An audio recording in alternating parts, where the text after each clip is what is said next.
Good morning, everybody. True Crime Metrix here. We're going to be starting an earlier show this morning. Half past the hour. Too sweet to be sour. It's our popular hour. Yes, we know the truth. The statistics speak. All Americans pretend to work during the day, but are really online. Watching this, watching Guthrie, looking for the rage hate in the family. Which one? Which one? Brother? Sister? Mother? The dad's died in '88. So long ago, isn't it? And apparently that drew the family closer. Or did it? We're going to be looking into the rage hate and trying to locate it. Looking into the black gloves. I'm guessing that they're just a pair of black gloves, to be honest. We're going to be checking out a little bit of the case updates, where we're up to, looking at that guy that was arrested and then released like an hour later. Everyone was so excited. They've got him. It was like that point where, was it Saddam or Osama bin Laden? No, I think, yeah, it was Saddam, wasn't it? When they found him in the hole and the guy came out and said, "Ladies and gentlemen, we got him." It was that moment, but for Guthrie. Where is the rage hate? Also, in other news, I am happy to report that last night I made a mashed potato that would make all the angels weep. Oh, it was good. The secret ingredient? A full spoon of horseradish. You just mix that right in. Oh my God, it was good. I'm still thinking about it now. And this was 12 hours ago. I think it's going to earn a place in the Adelson cookbook when we get around to making it in our Chef's Kiss Top Tips section. Nobody should make mashed potatoes any other way ever again. Horseradish. Go and get yourself a jar today. Spacey Dove, great to see you in the comments there, Spacey. Great to see you after so long. After so long, it's as if Zeus has returned on a thunderbolt to Mount Olympus. Hail Zeus. Good to see everybody else in the comment. Don't forget to leave a like on the video, subscribe, share, leave a comment, and support the channel. Okay, Nancy, what have you got for me? Sources telling Fox News a set of gloves have been found about a mile and a half from Nancy Guthrie's home. Investigators have not yet confirmed they are tied to the Guthrie case, but the gloves are reportedly being tested for a DNA sample, which could crack open the case. He was trying so hard to leave no trace behind. He was in there 40 plus minutes. All I need, Sean, is one hair. One. God. All I need, Sean. Is Nancy Grace the lady that starts your morning right? I'm not sure she is. You gotta wonder what she looks like after a really good shag. If that ever happens. And it doesn't. It definitely doesn't. I think that's the main problem, right? Be it nuclear or non-nuclear, meaning no root or root. All I need is one. Why? Because that DNA that they have found there is coming back, even if he doesn't have a record. Still, genetic genealogy, busted. Police are also focusing on... Well, how long does that take? Genetic genealogy. What, we're going to go to Ancestry.com and send them a clipping. A clipping of a hair, one hair with no follicle. Great. Yeah. See you in 2 years when the results come back. On the backpack, which was worn by the person seen walking outside Nancy Guthrie's home. And law enforcement believe this could be a clue to track this person down. Oh, it's great. I think this video shows a clip of the front door. Like a photograph from when the police were there, and you see the blood. But also next to the blood, you see all the rose bush petals. Well, not petals, you know, and it's not even a real rose bush. But I was saying to someone in comments that maybe he used the rose bush to attack Nancy, and that would explain her blood being found at the scene. It wasn't a gun. Those were garden shears, pruning shears. We found that... By the way, I did see a little bit more of the what do you call it? The handle? What do you call the handle of the gun? Doesn't that have a name? I feel like it should have a name. It's not the handle, surely. But no, I saw a little bit more of the handle of the gun. Or is it the butt? The butt. Smashed in the nose with the butt of a gun, right? That's it. The butt. I saw a bit more of the butt of the gun. And it does look like a gun, actually, yeah. It just didn't in that strange crotch hanging around your crotch, sort of like a swinging dick holster. I've never seen one of those before. Maybe they're only issued to CIA dark ops. The backpack looks like a Walmart Ozark trail hiker backpack. Walmart Ozark trail hiker backpack. Well, we got to check that out. Walmart with good quality already. Walmart Ozark trail. What was it? Trail hiker backpack.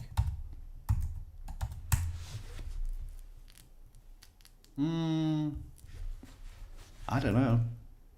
I mean, here's one.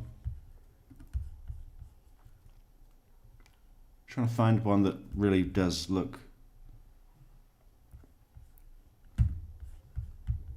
Okay, we don't. Is his black? It might be.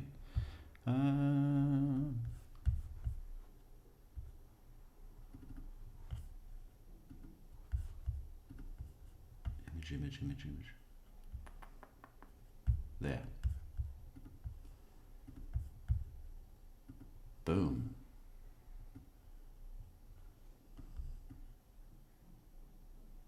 I mean, yeah, I guess the pocket on the back in the middle, that's in the right place. Logo, you can just see the logo. I don't know, the one in the video on the intruder, on the masked intruder, the pocket looks wider to me. I don't know. But yeah, he went to Walmart. Great. That narrows it down to 200 million people. And what you see is there are reflective pieces on the backpack that match this Walmart backpack. One of the television stations in Tucson, KOLD, said today that doesn't really look like it has any reflective portions. Today, that indeed the law enforcement believes it is that Walmart backpack that the person was wearing. An extensive search was conducted along the roadways in the Catalina foothills and leading out of the Tucson area. Investigators were also seen returning to the home of Annie Guthrie, Nancy's other daughter, as the investigation enters day 12. Police say they've received over 18,000. Catalina Foothills is a really nice sounding address, isn't it?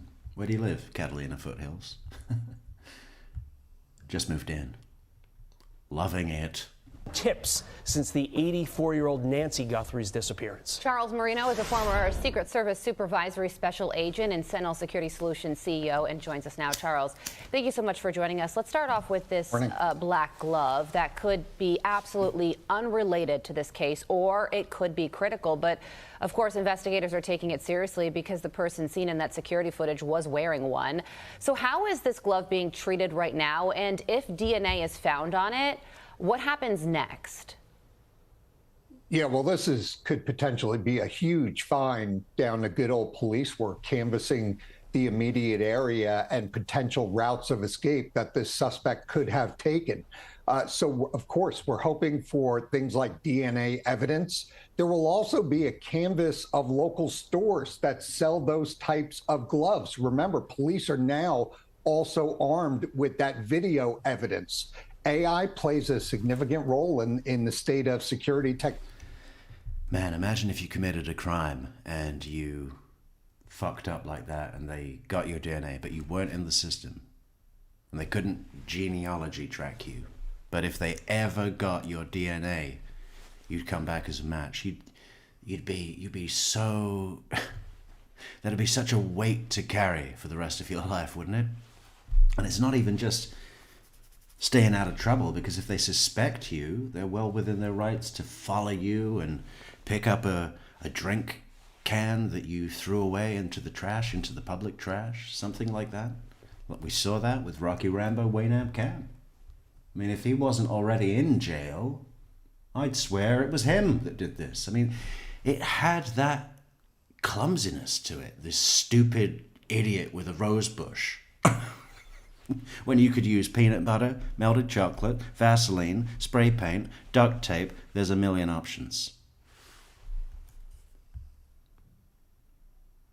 You know, I mean, he couldn't even put his hand flat on the lens. He's sort of making a fist. It was weird. Technologies in this day and age. So you heard like a Walmart brought up regarding a possible location where that backpack could have been purchased. They will take that photo and those videos and they will literally drop them into the surveillance detection systems of those large stores. And if there's a... Is that how you cover up a lens? I mean, what is he doing? Palm it, son. Match.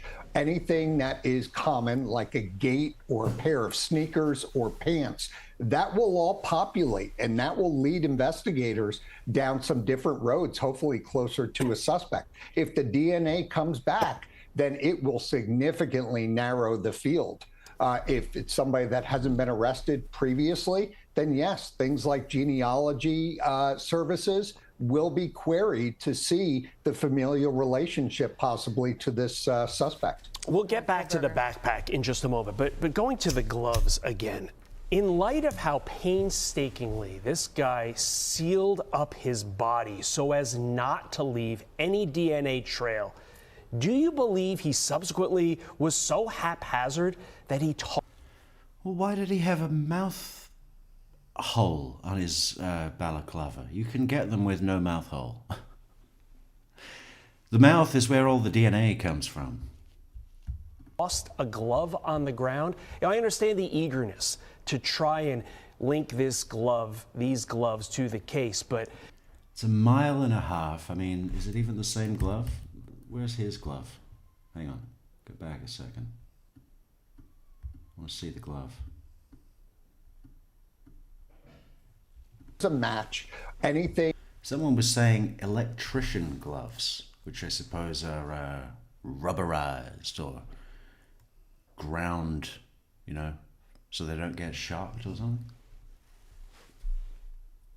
That is common, like a gate or a pair of sneakers or pants, that will all populate and that will lead investigators down some different roads, hopefully closer to a suspect. If the DNA comes back, then it will significantly narrow the field. If it's somebody that hasn't been arrested previously, then yes, things like genealogy services will be queried to see the familial relationship possibly to this suspect. We'll get back to the backpack in just a moment, but going to the gloves again. In light of how painstakingly this guy sealed up his body so as not to leave any DNA trail, do you believe he subsequently was so haphazard that he tossed a glove on the ground? Now, I understand the eagerness to try and link these gloves to the case, but logic, to me at least, Charles, dictates that if he was that careful in the video that we saw, he wasn't that uncareful tossing a glove in and among all those cacti. You know, a lot of people forget he also had an 84-year-old woman in tow who's not. Oh, buddy. I mean, he could have killed her in the house. He could have tried to restrain her. She went for her gun. And it all went south. Not in the best of health. And so he was multitasking. And as a result, people make mistakes. And hopefully this was one of the big mistakes that the suspect made. And hopefully he wasn't wearing. It really should factor into people's decisions that want to kidnap someone for ransom, the maintenance involved. Don't waste your time with an 84-year-old woman. I mean, she's probably going to die. She's got all these medical things. She can't walk more than 150 yards. Daily medication to stay alive. I mean, And on top of all that, she's going to be tired and lethargic and sleepy, hard to move, hard to motivate, can only eat certain things.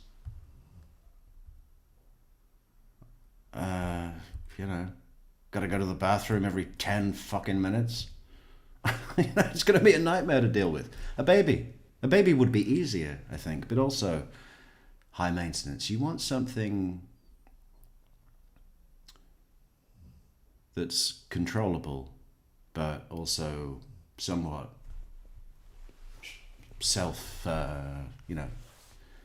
capable.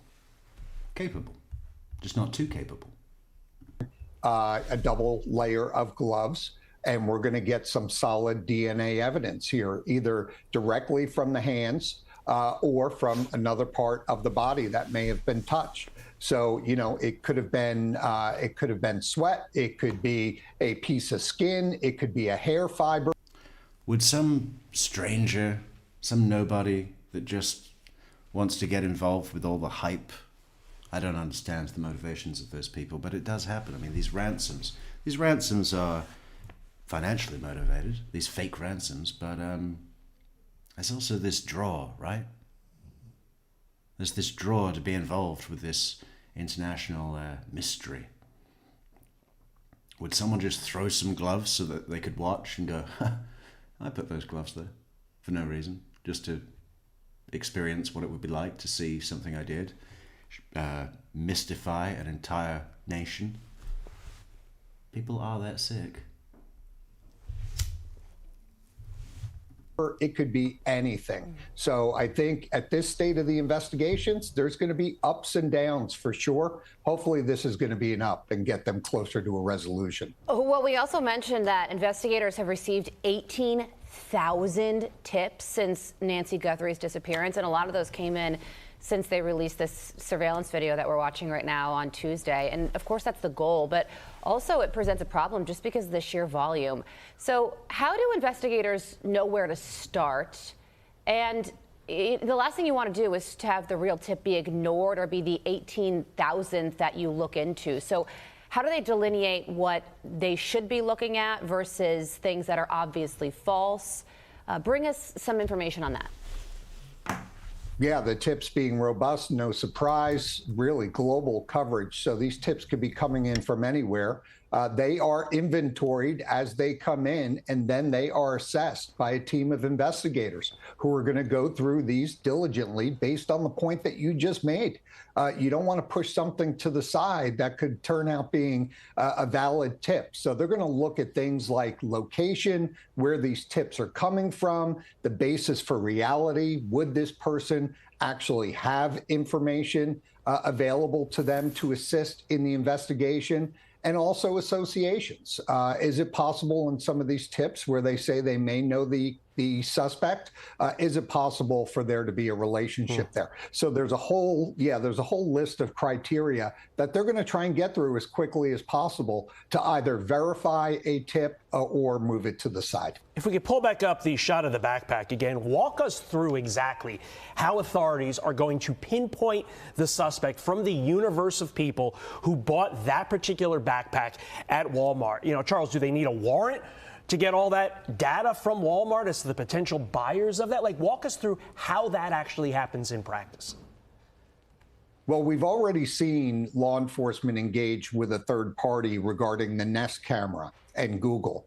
I can guarantee you that there was some paperwork that exchanged hands in that incident via subpoena or a search warrant. Same thing here. When you start to deal with third party providers, as much as they want to help, their offices of general counsel are usually going to want some paperwork with it. And it's really not a big problem. It's not an unfair expectation. Law enforcement will have the search warrant written up, and they will get access to what they need as part of this investigation. So while some may view it as an exponential hurdle, it's really not. It's actually an exercise in justice, something that I've always expected during an investigation and was always happy to hand over as quickly as possible to get the information that I needed. Search warrants is something that we're going to want to pay close attention to, because when it comes to the family, for example, we're seeing all of this increased presence at Annie Guthrie's location. And right now, all of those searches, according to the information I have been consensual. That means the family has given law enforcement to go in and have at it. They've got nothing to hide, and go in and look for the evidence that you need. We saw some of that brought out yesterday. But pay attention, because if there's going to be a change, there's going to be a change when we start hearing that a warrant may or may not be requested by the family. If that changes, then it means somebody has lawyered up and been notified. They've become a person of interest. Understood there. Day 12, and investigators are working around the clock to try and find that piece of evidence new images that can solve this case. Charles, thank you for joining us. Charles.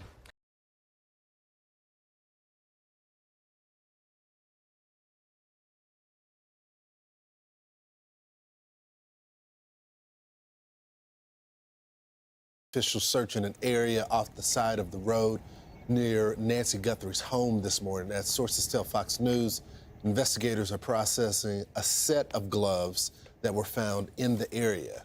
Matt Finn. A set of gloves. Oh, sorry, I was on mute, but I want to hear from this cybersecurity expert that apparently has seen something that the FBI has missed. But I just want to point out that it is not a set of gloves. It's a pair. A set would be multiple pairs of gloves for different outfits. Joins us from outside Nancy's home in Tucson with the latest. Good morning, Matt. Good morning, Lawrence. Good morning, Matt. Good morning, Celia. Good morning, David. And congratulations, David. I didn't see your message about your music's getting released or something, but sounds great. Good for you, man.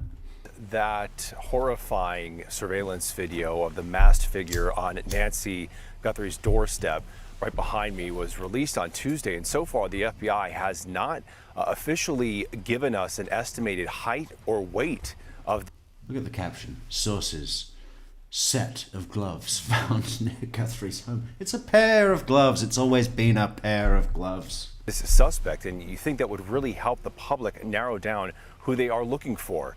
Law enforcement tells Fox that it is working on giving us that profile. Serious question. Does anybody in chat say a set of gloves? Is that an Americanism? Is it like, oh, I need to, it's winter, so I'm going to need to get a new set of gloves? I would just say some gloves. Or a pair of gloves, but I wouldn't say set of gloves. Would anybody in chat? I'm just interested. But there's no guarantee or timeline. Now, yesterday, investigators found a black glove about a mile away from Nancy Guthrie's home on Campbell Avenue, which is a busy street that connects to Nancy's neighborhood. This type of clue could ultimately offer critical DNA evidence. And if you look at the Nest Cam video from Nancy's front door, you could see the masked figure wearing dark gloves. This morning, Fox News saw a Pima County forensic team searching brush on the side of Campbell Avenue, which is where the glove was found. Some of the agents were taking pictures, and over the past few days, we have repeatedly seen local and federal agents scouring the area around Nancy and daughter Annie Guthrie's homes. It's clear to us agents are focusing on finding clues and talking to neighbors around Nancy's house and her daughter Annie's house, including asking for more home video. Now, as of this morning, there are no known suspects. Law enforcement is not asking the public to be on the lookout for anyone in particular, and that includes a vehicle. Lawrence. Thanks so much, Matt. Matt was just talking about the height and weight. The FBI is using next generation identification software to help identify the armed suspect. Our next guest says that this new tech could be used to uncover even more clues to help. And this thing about bigging up the FBI, huh? What is all that about? And you got to think that all of these big networks, Fox and NBC or whatever, all of them have an interest in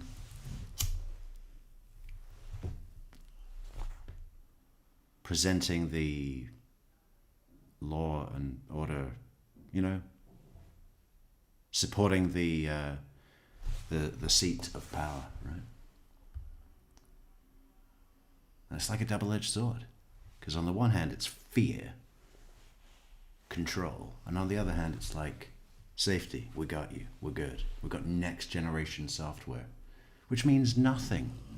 The way that they've been describing this finding of the video, this idiot on one of these shows, so-called expert, he's going, this was basically a data, just a bunch of ones and zeros in another bunch of ones and zeros that they had to find, which is bullshit. That is not how... There's this really overselling of, oh my God, next generation software, the full weight and force of the FBI. Cracked the case. Cybersecurity expert and former FBI counterintelligence operative Eric O'Neill joins us now. So, Eric, I think the guy on the left went to the barbershop and said, I want you to give me a news reader. It's almost like AI has generated his look, right? Okay, what would a modern 2026 newsreader look like and dress as? They came up with it. It's like The Sims, right? let's talk about this technology, this next generation identification. Could this be helpful? It's a threat, isn't it? There's this thing of threatening the public. The FBI, don't fuck around, public, because the FBI has next generation identification software, okay? Don't fuck around. Full. And getting the height, the weight, the circumference of this suspect. Certainly. Good morning, Lawrence. It's the circumference. What are you trying to say? She's not that girl from Charlie and the Chocolate Factory. What was her name? Violet. Veronica Salt, right? Veronica Salt. certainly part of a mosaic that the FBI will use. NGI's foundation comes from the old fingerprint database. And what it looks at is biometric data. So think things like those old school fingerprints, but also palm prints, facial images, and even iris patterns. So it allows law enforcement to take an image of a suspect and then run it through a large database to find a potential match. So when we're looking at the Guthrie case, it can also analyze things like facial geometry, and that would be the distance between your eyes, your nose shape, and the depth and size of your face. Now here's a problem. Through a mask, we're mostly limited to visible geometry, so things we can see with the mask, like eyes, nose bridge, mouth shape, and of course the shape and depth of the face. Now the FBI also has a unit called FACE that stands for the Facial Analysis, Comparison, and Evaluation Unit.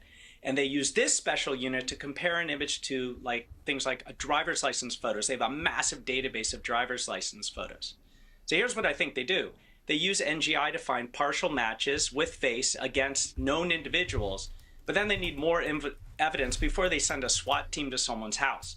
So with the situation with the delivery driver whose door was raided by the FBI's HRT team yesterday, I suspect they used NGI to get a composite image of a potential match of the suspect, ran it through their NGI database, and then used the FACE unit to look at driver's licenses, found someone who probably found a number of someone who was a partial match, then used other things like telemetry from cell towers. And because this guy's a delivery driver, he was in the area at some point, and they thought he was a good person of interest. I'm sure there was a tip as well.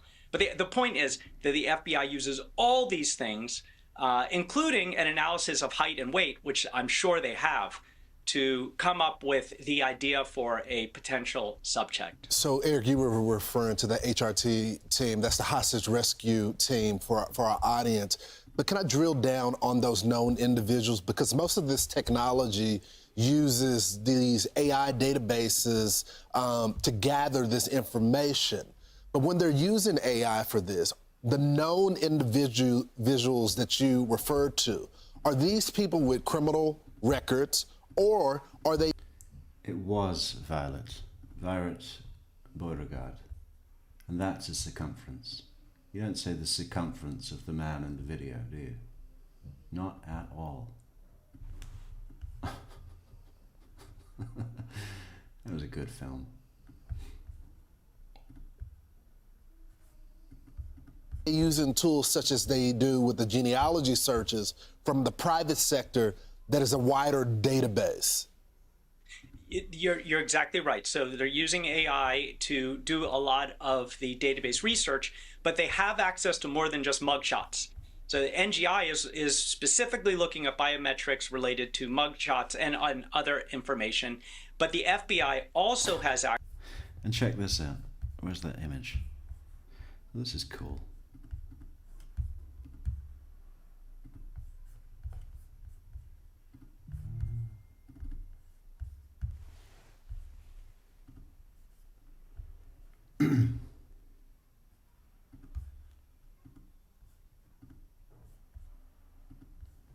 No visible signs of blood on ground, right? But then, this is the funniest bit.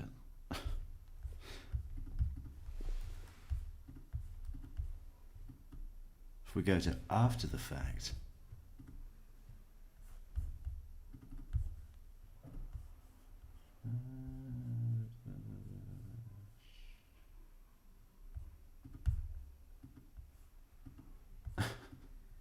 blood and rosebush.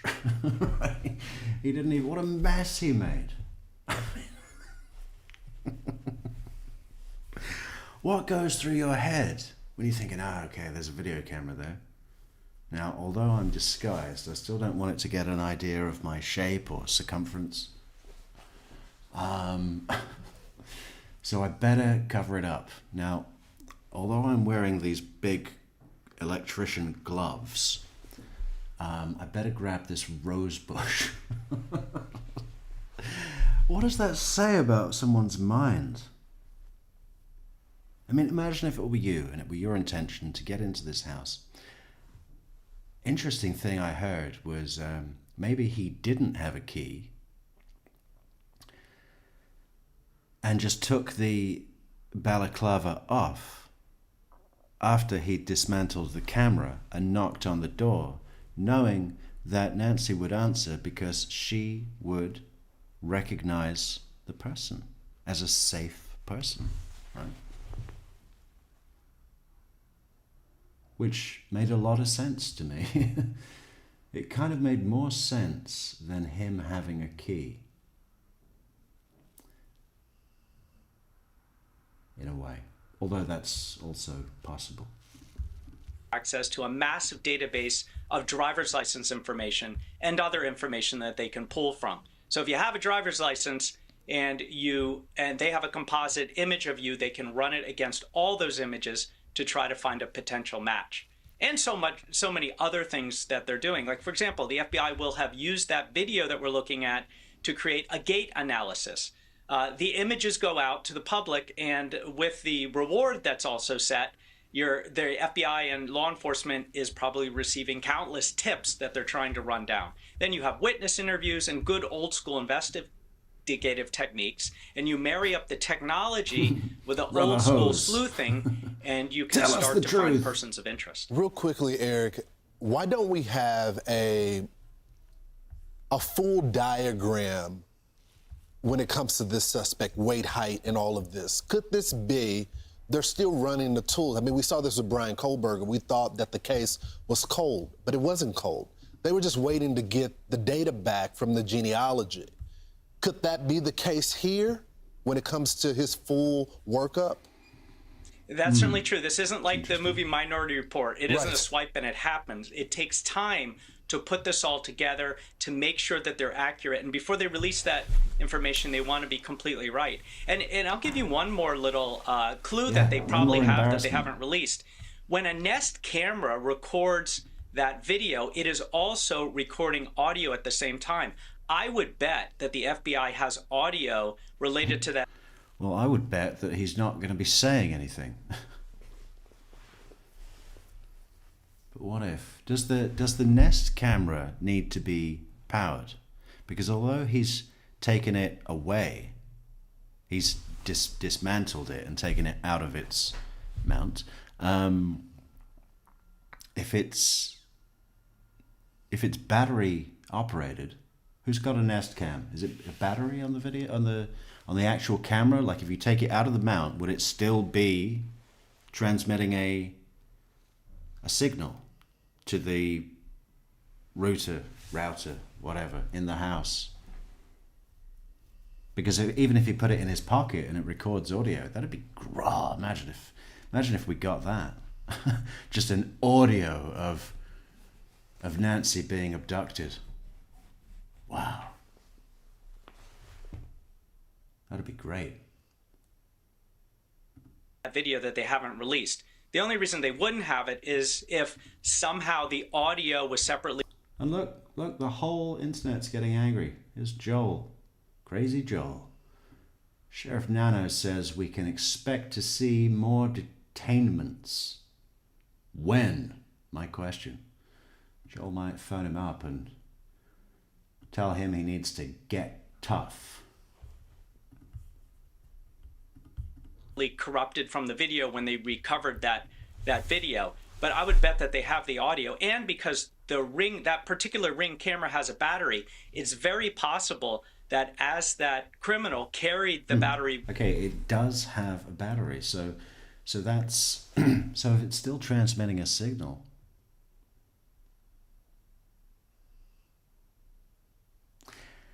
And you know what's really cool about this and so fucking unusual is how iconic is this image? It's so, because of the rose bush and the mask and the full backpack. I mean, it's right. What the hell? Like, if you brought the, because I was thinking, well, maybe if he knew her, he knew he would have to take 30 boxes of pills and fiber gel, pack a load of bran, that he would take from the house. But of course then the backpack would be empty upon his entrance.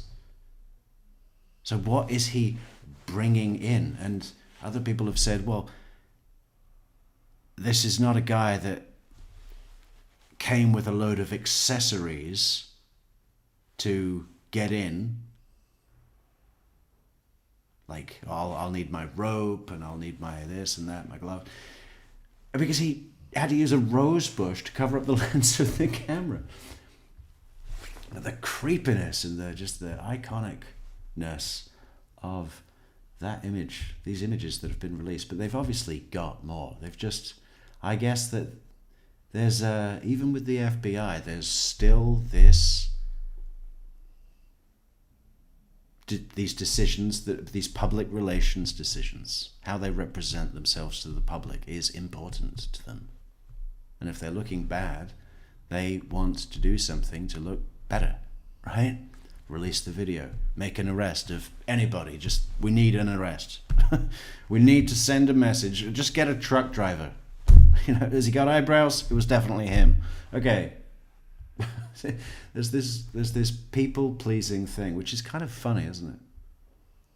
It's still just a product that needs constant selling.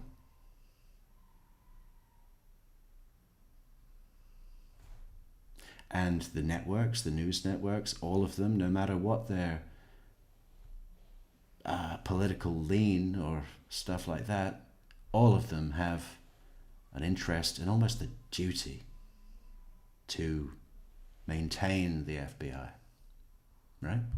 The Ring camera with him, it recorded additional audio after he ripped it off the wall. Such important information. Eric, thanks so much for joining us this morning. I'm Steve Ducey. I'm Brian Kilmeade. And I'm Ainsley Earhart. And click here to subscribe to the Fox News YouTube page. Click here to subscribe to the True Crime Metrix channel, right? Subscribe. Notifications, those are important. And like the video. Please do like the video. So I had another thing lined up, but it was ages ago. Let me see the history. Maybe we should just go to the breaking latest.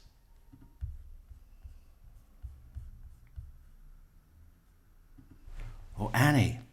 we're supposed to be having a look at rage, the rage hate within the family. That's what was Annie. Let's go to Annie. By the way, Annie is a jeweler. We've got a goal. Did we make a goal at the top of the chat? I think so. We've got a goal. She's a jeweler. Uh-oh. And we need to purchase a piece of that jewelry before she's arrested, because you know then, I mean, prices will soar. I shouldn't even be saying this. This is like an insider trading stock tip. Invest in Annie Guthrie jewelry, because it'll be worth 10 times come the moment of her arrest. And I just think it's going to be to actually have something in the Metrix archives that was built with such rage hate at its center would be quite an honor, don't you think? It'd be like having one of Jodi Arias's diaries. Imagine what those are worth.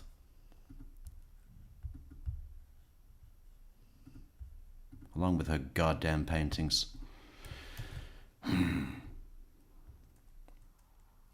Oh, they make an error? Why is there an error?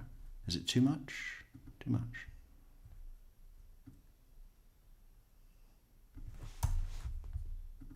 Maybe it doesn't like that icon. Ah, yeah. It didn't like the jewelry icon, but there. Do support the goal at the top of the chat. Annie Guthrie Jewelry. Invest today.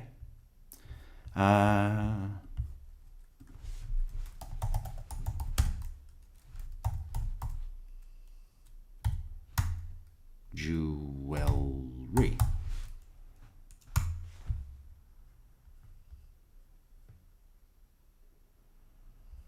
Okay, there's that guy. 4 days ago. That's not breaking.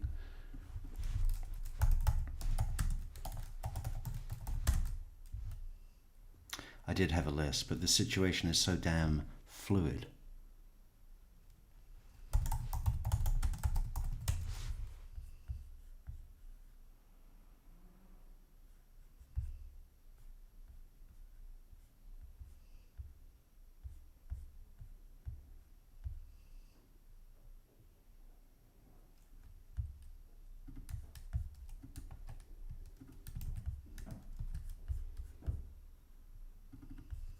There's things going on inside the tent.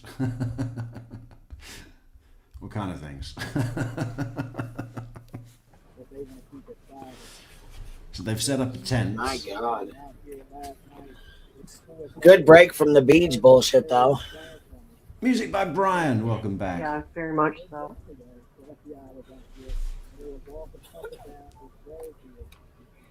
You see, this is what the intruder should have done.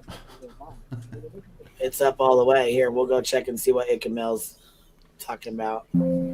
But we... Same thing. Everybody, good morning, man. Guys, if you could help me out with the like button, please. That's 700. It helps out like with the algorithm. I really appreciate it. Yes, it does. Absolutely, it does. Please make sure y'all are hitting the thumbs up over here as well. Well, this is no good. I want a news presentation.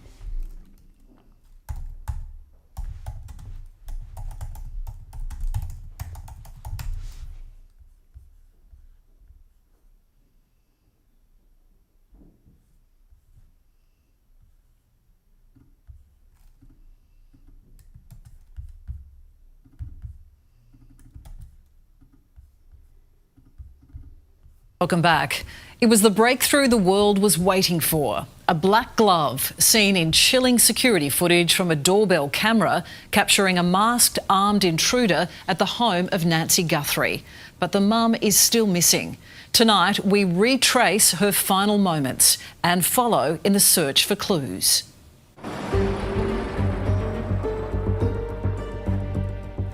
This is the mystery that has got the whole world talking. You only need to look at the media that is gathered here in Tucson, Arizona. Right here is the epicenter. That is the home of Nancy Guthrie. 11 days ago, the 84-year-old was taken from the property.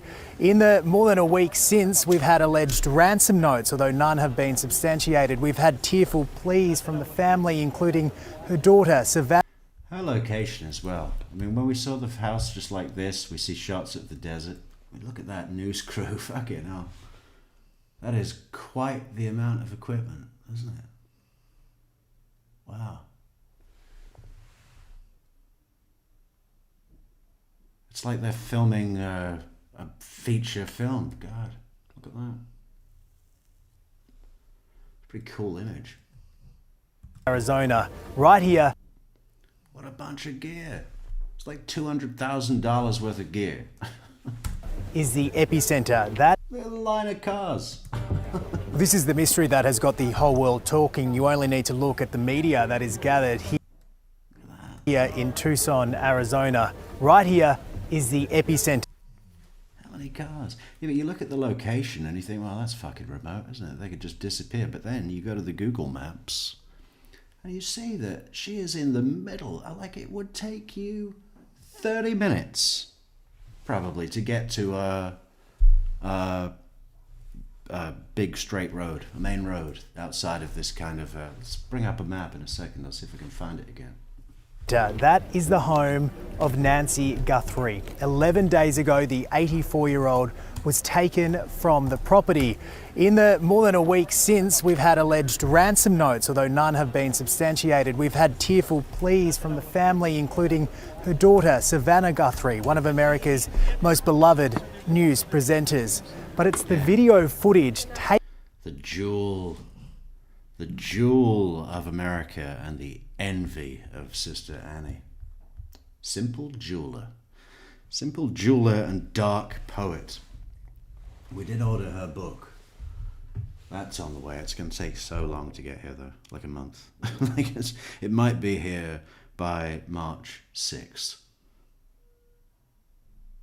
So pretty excited about that. Shame it's not going to be signed. I mean, imagine what those books are going to sell for after she's arrested. We're looking forward to identifying exactly where the rage hate began. Because what better way to glean that than through someone's dark poems, dark, hateful poems. Taken from a doorbell just past that archway there. That could be crucial for investigators. Was that about a doorbell? He rang the doorbell. But it's the video footage taken from a doorbell just past that archway there that could be crucial for investigators. It took a week for investigators to get their hands on this vision, which showed evil on Nancy's doorstep. A masked intruder approaches head down. Evil and stupidity. What's he doing with that bush? Like, in what world does it make more sense to use the bush than the palm of your hand? And as we said, this could all have been taken care of with a simple can of spray paint or any other substance, peanut butter. Down, wearing gloves, a backpack, and terrifyingly, a gun is holstered on their belt before the camera disconnects. After the FBI released this vision, 4,000 calls were made to the tip line.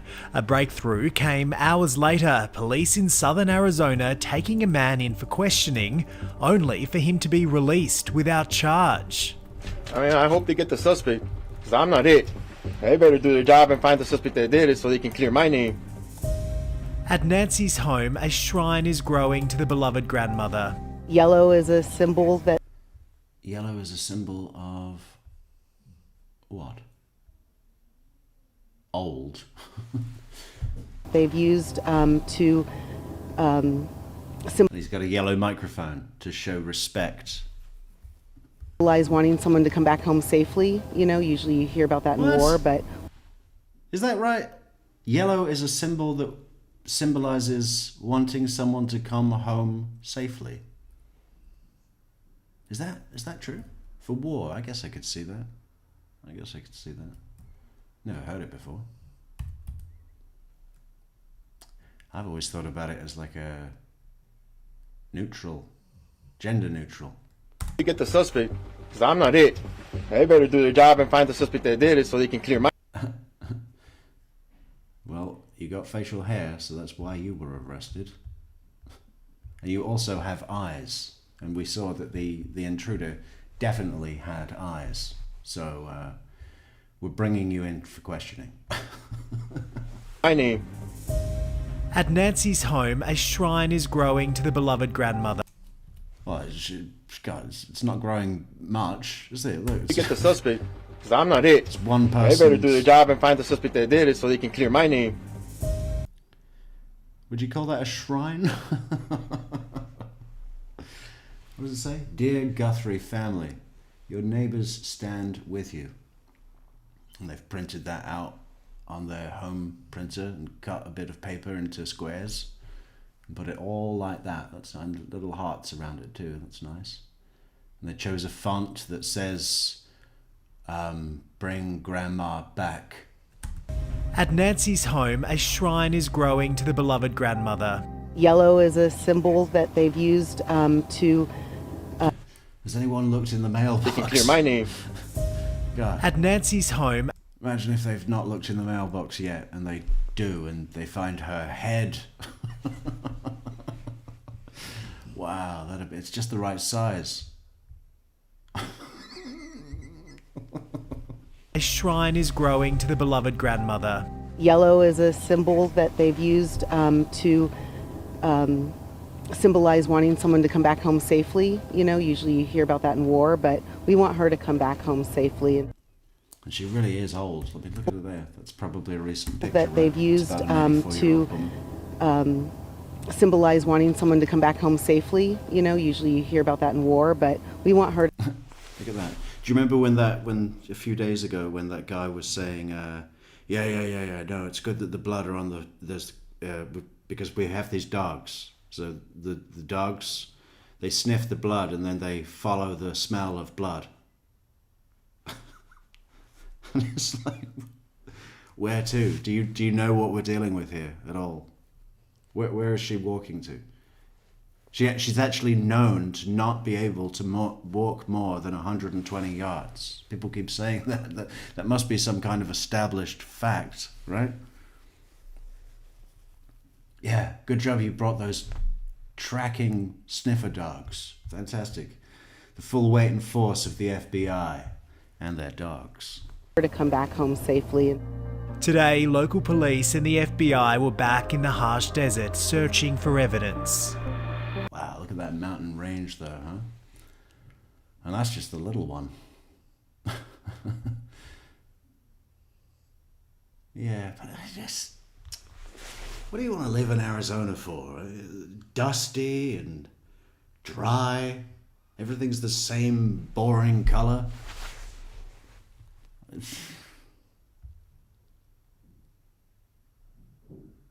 I don't know. There's fucking rattlesnakes everywhere and scorpions and camel spiders. It just seems like a terrible idea. This stretch of road here, it's been of particular interest to police. Investigators scouring along the sides, literally picking through cacti. That's what I was doing, looking for the map. For clues. We're about 5 minutes away from Nancy Guthrie's home, and you can just see the kind of terrain that police are dealing with here. It is rough, it is hot, and the idea of an 84-year-old woman spending too long in these conditions, you just don't want to think about it. The grueling search uncovered. The other thing that happens in cases like this is they love to bring out tactical gear, don't they? Do you remember when Brian Laundrie disappeared and everyone thought, oh, is he in the Appalachian Trail?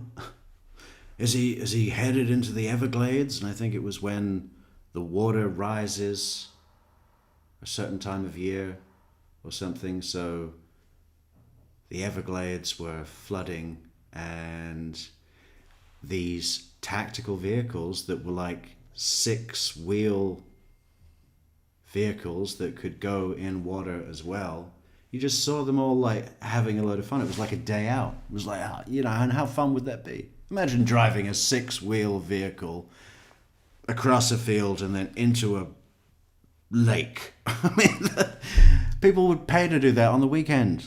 You could tell that they were just like, yeah, this is so much fun. We get to a day out of the office and we get to bring out the kids. Bring a new lead, a black glove taken for tests. Piece by piece, police are retracing all Nancy's last movements, including back at her daughter Annie's home. Police have been here at the home at least 3 times now, including today. In one instance, they were here for more than 3 hours taking photos. But there's no indication that Annie Guthrie or her husband, Tommaso Cecchini, have done anything wrong. They were just the last people to see Nancy Guthrie alive, and Tommaso dropped his mother-in-law off at her home on the night she vanished. This sleepy part of Arizona, now the scene of an enduring mystery, with time quickly running out. And she's a human being, regardless of whose mother she is, and we wouldn't want this to happen to anybody. Well, you know, I don't think she's alive, dear. Imagine if she just came wandering out of the desert. Ragged and thirsty. Yeah, is there any possible... How long has it been now? 31st of January. So, no meds, no fiber, no bran, no corn medication, treatment, bunion cream, no bunion cream, nothing. And she's used to the very best, all thanks to Golden Girl, Jewel of America, Savannah, the envy of Annie Guthrie, the seed of rage. Yeah, the map.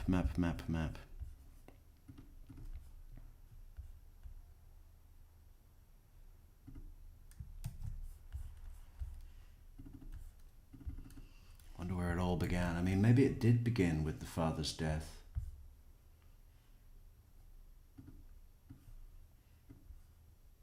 They say that that was the thing that really reinforced the closeness of the family. But, you know, it's important to Savannah Guthrie's career that her family be portrayed as a strong, loving unit. Don't you think so?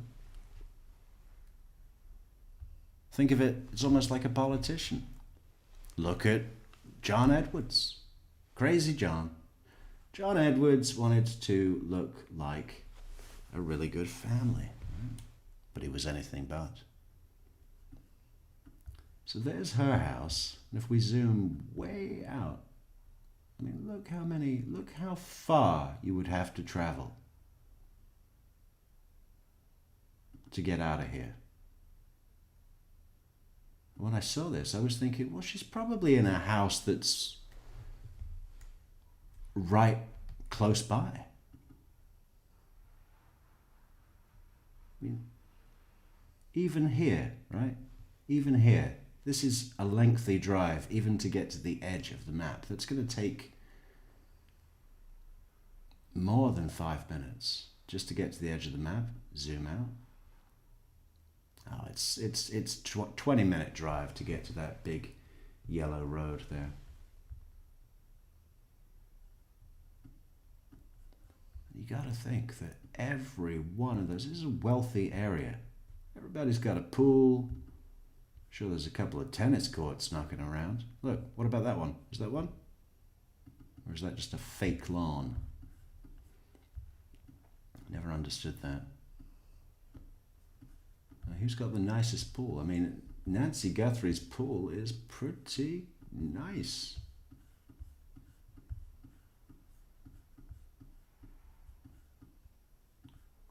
Except when it's full of those horrible Arizona snakes.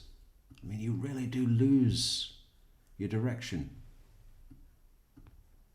Where is it? There it is. El Camino, what is it? North Camino Escalante. Escalante. Okay. Is that a fake grass lawn, by the way? The pool is nice, no? Kind of lagoon style with a sweeping staircase. And I thought the house was a lot more raised, like it was, this driveway was up a hill. Doesn't it look like a hill? But it's actually pretty on par with the road there. I wonder where the glove was. It's gotta be, I mean, either way you go, you gotta pass this house. They have a Ring doorbell. I mean, they could see the road. They've probably got a doorbell on the road.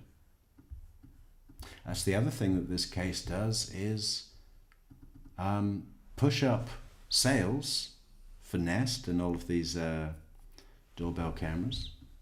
Those are going to go way up. And of course that also strengthens the reach of law enforcement for future cases. More cameras the better. More cameras the better. My dad sat on a murder trial a couple of years ago, and it was pretty intense. It was like some guys came to someone's house and shot up the front door and then poured petrol into the house and set fire to the door. And then people came running out of the house and they ran away. And what was it? A guy hijacked a car of nobody, and then other people were chasing him in a car, 2 cars. So this guy with the gun hijacked a car and drove away, and he was being chased by 2 other vehicles, and they went all across fields and stuff, and then eventually the guy that was being chased crashed, and the other guys got out and murdered him. But my dad was saying they showed the whole thing like a movie from all the doorbell cameras that picked it up. You know, absent that, I mean, it might have not ended in convictions. A lot of cameras. We need more videos about Nancy. Oh, this is the guy. This is the guy. The random guy that they arrested because he had eyes and a mouth.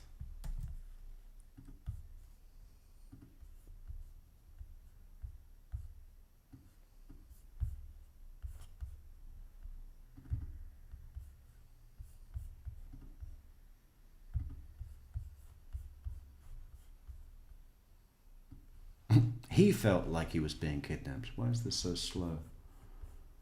You were apprehended for questioning. How would you describe what happened to you? Terrifying. Something I didn't do for something. I was being like, I felt like I was being kidnapped, bro, because they didn't tell me anything at the beginning. And investigators showed up. They arrested him for kidnapping and made him feel like he was being kidnapped. To this house, or were you the one who was pulled over in the traffic stop? I was the one that was pulled over at the traffic stop. Where was that? Right. It's like gaslighting. Are you kidnapping me? No, you're the kidnapper. We're arresting you for kidnapping. By kidnapping you. Here on by Chubasco. Okay, and you were taken into custody at that point? Yeah. And you were questioned? I was being detained. Detained, okay. I was detained the whole time. Okay, That's where? what they told me. Where were they At holding the you? back of a car. Back of a car. Miranda car, and then they moved me into a Pima County Sheriff. Were you being questioned in the car? At the Miranda car, I was being questioned, but they only asked me for my first name, my last name, my date of birth, and my social. Okay. What were they asking you about? That's not being questioned. Were you being questioned? Yeah, they interrogated me. They said, tell me your name and date of birth. Where my whereabouts. Okay. Where did I work? Where was I and all that, but Are you ever up in Tucson? Yeah, I work in Tucson. What do you do? GLS, deliver packages. Okay, do you think you... Oh, man, I thought he was going to say, I paint roofs. I do a roof treatment. Imagine if it was the guy that did the roof. Finally, he could get his name out there, and then there'd be extra business for him because of sympathy, right? I think they should... I think the guy... Maybe the guy who put the gloves down is the guy that did the roof. Right? It's the only way to get his name into the picture so that he can cash in on that beautiful roof. Let's go to the roof. Nancy Guthrie. Roof.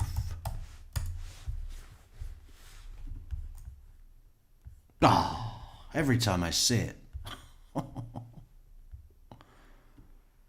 Beautiful. Yeah, so the guy that did the roof is like, fuck.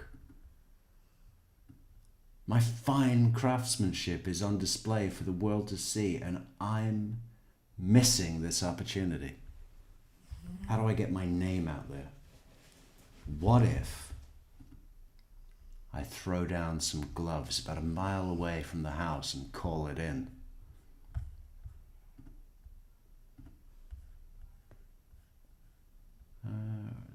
Where's the fucking roof?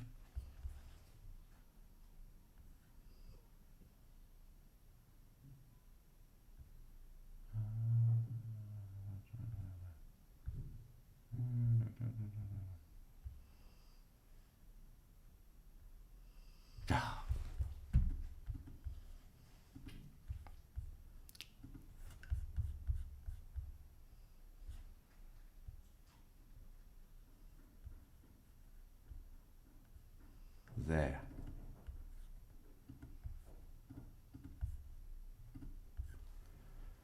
Never let a crisis go to waste.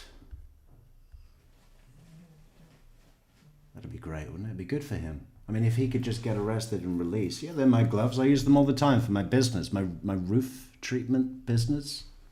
Those are standard roof treatment gloves. And I'm sorry, I did discard them in nature and pollute. But I had a very long day. I took the fucking gloves off and I threw them out the window. They're my gloves. They're standard roof treatment gloves. Which is what I do in this area. If you want to see my work, look at the Nancy Guthrie roof.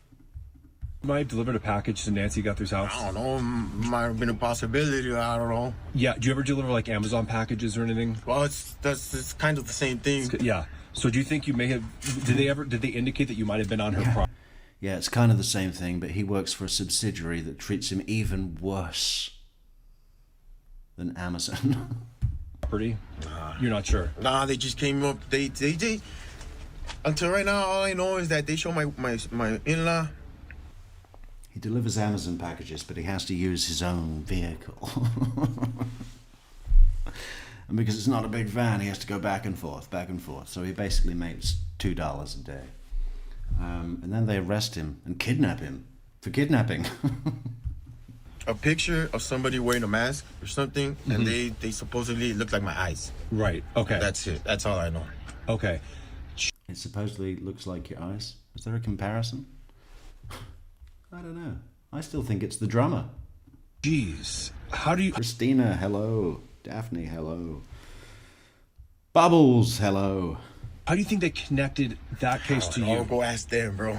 Okay, so that's something you gotta ask them. I can't answer that question. Did they take anything from your house tonight? Nah, I don't know. All I can say is they took my phone. Took your phone? Right. You don't have your phone right now? Huh? You heard there. God, that's so invasive, isn't it? Imagine if someone took your phone off you right now and said, we're going to look at everything on there. And stuff that you don't even remember. Because it's all open to the email, and that probably goes back 10, 12, 15, 20 years. Your entire history is accessible through that one device. Not your entire history, but a healthy chunk, right? A goodly sum of your history is available through that one device. And who is he? He's just a guy that works for a subsidiary of Amazon that treats them even worse than they would in his own car, going back and forth all day, back and forth. And now they're taking his phone as well and just it's really invasive, wouldn't it? Wouldn't feel comfortable. Just a part of those comments from the man. You think he's going to get compensation for that? No. You just deal with it. Who says that they were detained by police and questioned in the case of Nancy Guthrie's disappearance. Nancy first was reported missing on February 1st. She is the mother of Today Show host Savannah Guthrie. Now, this also comes as videos were released earlier on Tuesday, and they show a person wearing a ski mask and a backpack. You can see those videos released by the... A full backpack? I mean, is there any theory out there? I've not heard anything about what the fuck is in that backpack. Why is he bringing a full bag of stuff? If it were empty, it would look empty. If he thought, well, I'm going to have to take all her medications and her incontinence, adult diapers. Don't forget those. Why is the couch wet, Nancy? The FBI here on your screen. Now, at one point, they do tilt their head down and away from a doorbell camera while approaching Guthrie's front door.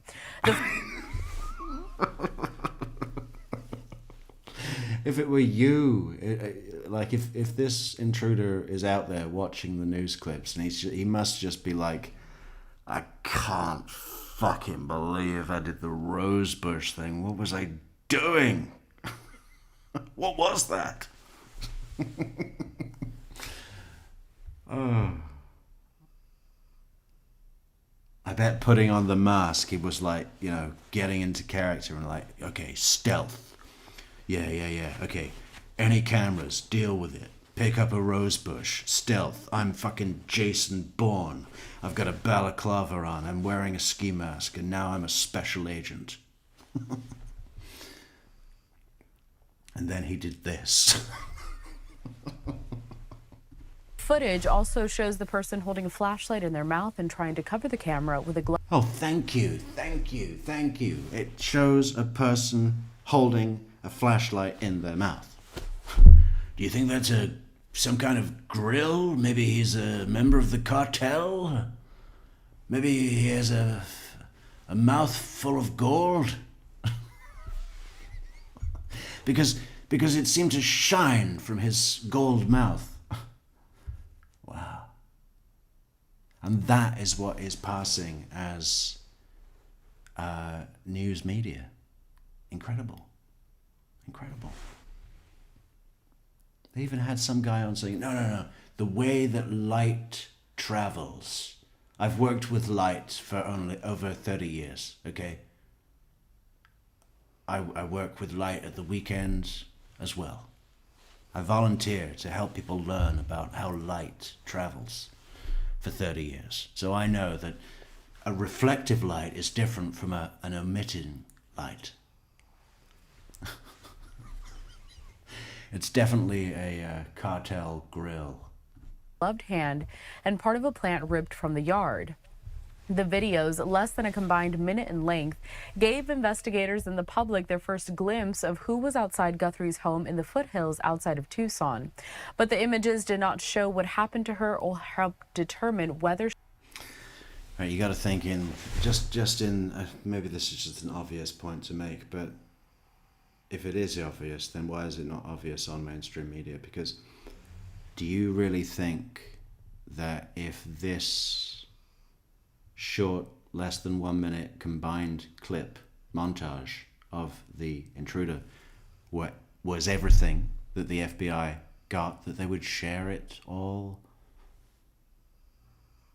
The public relations team of the FBI, of the FAI, B, of the FAIB, says, listen, you guys looked shit. You were wearing light brown shoes, one with a navy suit, which might have been okay if the light brown shoes had been a couple of shades lighter, Anything darker than toffee would have worked. But unfortunately, you went with hay bale. Okay? Hay bale is too light for a navy suit. Toffee, milk chocolate, we're good. And then the guy in the light grey with the sort of Arctic frost tie. What is the deal with that? Who goes to buy a suit and chooses that? Even if it's off the rack, which it definitely was. Right? 100%. On an agent's wage, he's lucky he can afford that. Yeah, those were bad choices that embarrassed the FBI in front of an entire global audience, right? So you got to figure the public relations go to the investigations team and say, fuck, we're losing credibility here because of your fucking shoes.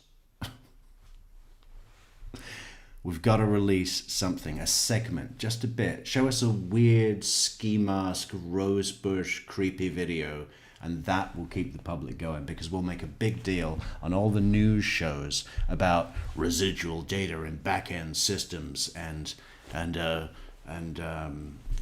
encryption, next generation identification software, the full weight and force of the FAIB. Yeah. You gotta figure that they release not even 10% of what they've got. 5%. We've got 5%. Less. 1%. Just enough to keep the public going, ooh, look at the creepy video. The FBI seems to be doing really well. Because they're the best. She is still alive. FBI director. Thank you so much, Stella B. For this TV is about 10. Love my dose of Metrix in the morning. Keep them coming. Thank you, Stella. That's very kind of you. Ash Patel said that the armed individual appeared to have tampered with the camera. It was not entirely clear whether there was a gun in the holster. The videos were pulled from data on back-end systems after investigators spent days trying to find lost, corrupted, or inaccessible images. That's according to the FBI director. Now, Tuesday afternoon, authorities were back near Guthrie's neighborhood. It was a phone call, and Nest did it themselves. This is such bullshit how this is being sold to the public. You phone them up, you say, hey, we got a Ring doorbell camera in the name of Nancy Guthrie, and they say, well, it wasn't recorded because she didn't pay her subscription, so there's nothing we can do. And then they said, oh, okay, and went away. Oh, there's nothing we can get. And then someone else at the FAIB said, phone them back and really push. And they phoned her back and they said, listen, that subscription, is there any chance that it could be, not saved into her account, but do you guys have a cached version of the server? And they go, oh, yeah, we do have backups. We have daily backups. And then they went into the backup and they said, oh, there it is. That's it. That's all it is. That's all it's ever been. The FBI were able to go in there with the next generation identification software and get residual data from back-end systems. Oh my God! They went into a bunch of ones and zeros and they pulled it out. Using vehicles to block her driveway. And a few miles away, law enforcement was going door to door in the area where her daughter, Annie Guthrie. What was that about vehicles blocking the driveway? On back-end systems after investigators spent days trying to find lost, corrupted, or inaccessible images. That's according to the FBI director. Now, Tuesday afternoon, authorities were back near Guthrie's neighborhood using vehicles to block her driveway. And a few miles away, law enforcement was going door to door in the area where her daughter, Annie Guthrie, lives, talking with neighbors as well as walking through a drainage area and examining. Drainage area. Maybe Wendy Adelson left a fucking bag of money in the drainage area. Inaccessible images. That's according to the FBI director. Now, Tuesday afternoon, authorities were back near Guthrie's neighborhood. Yeah, well, he would say that.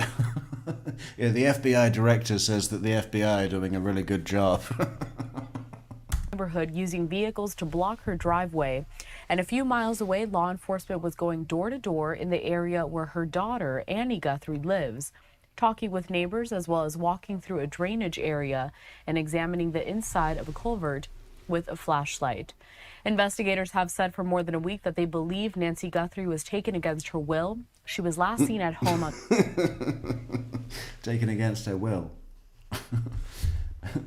Maybe this was a Tinder match, and it was like, do you seek mature, no strings attached, fun? I get home from church at about 10 p.m. Come round, and this was his attempt at bringing flowers. And the balaclava, maybe he's just insecure that he doesn't look like his profile picture on Tinder. It's a Tinder match, case closed. On January 31st, and there's nothing wrong with that, Nancy.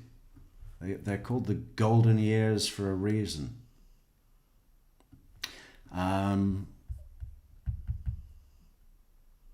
We need another breaking news.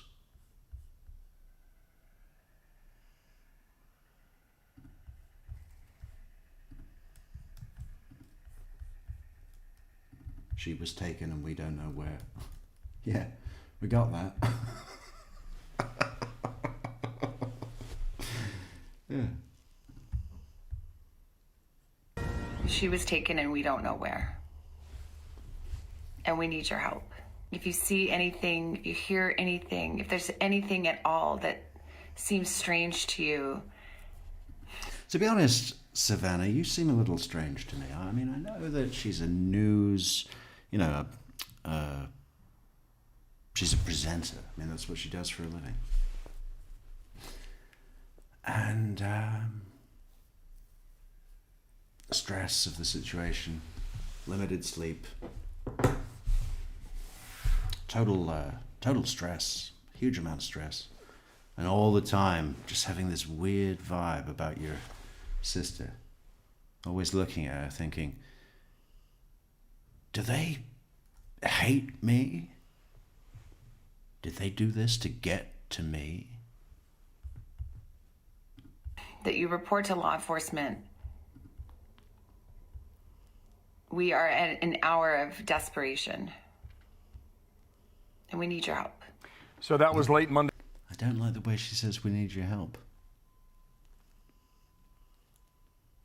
I don't know. They don't recognize the masked man. Good afternoon. This is Wednesday morning, day 11 in the search for Nancy Guthrie. My next guest says he and his team has finally seen activity in a Bitcoin account tied to possibly a ransom. How weird would it be? Because the FBI, when they showed this tape to the family, or Savannah, and they were thinking, they said to them, listen, do you take a look at the video, watch it a few times, and just try and think if the way that they move, if they kind of build, do you recognize that person? Does it remind you of someone that you know? And they must be looking at it going, and in their head thinking, okay, well, could it be that guy? It's probably, no, it's not really the right for that guy. And what about that guy? And they're thinking of these real people in their life through their mind. And it must be a really weird feeling, thinking, was it John? Could be John. John's about that tall and kind of, he's got that big head, that big melon head. I'm glad he doesn't take the balaclava off, because if he did, you'd see that this geezer has the biggest fucking head you've ever seen in your life, right? It's if he took his balaclava off, it'd be like an armchair, like just an armchair on top of his shoulders. Some notes sent to news outlets in Arizona. TMZ founder Harvey Levin's with me now. Harvey, good morning to you. Terrific work from the very beginning on this. Your outlet received an original letter. You did not receive a second letter where another affiliate did. So by my count, that's 2 letters. And you now report that TMZ has just been sent a third letter. Please explain and describe what you got about 90 minutes ago. So an hour and a half ago, we got kind of a bizarre letter, an email from somebody who says they know who the kidnapper is and that they have tried reaching Savannah's sister, Annie, and Savannah's brother to no avail. And they said they want 1 Bitcoin sent to a Bitcoin address that we have confirmed is active. It's a real Bitcoin address. As they put it, time is more than relevant. So we have no idea whether this is real or not, but they are making a demand. It's interesting that, you know, Bitcoins fluctuate in value, but it's around $56,000 now, 1 Bitcoin, which is about the amount that the authorities are offering for information leading to the return of Nancy. So I don't know if that aligns, but whoever sent this, and they actually give a name, So 1 Bitcoin is $56,000. Well, that should be our support link, right? Fuck the coffees. Bitcoin. Send a Bitcoin. Just send us a Bitcoin. How do you even get a Bitcoin? What is it? I mean, Bitcoin. How do I get a Bitcoin? How do I get a Bitcoin?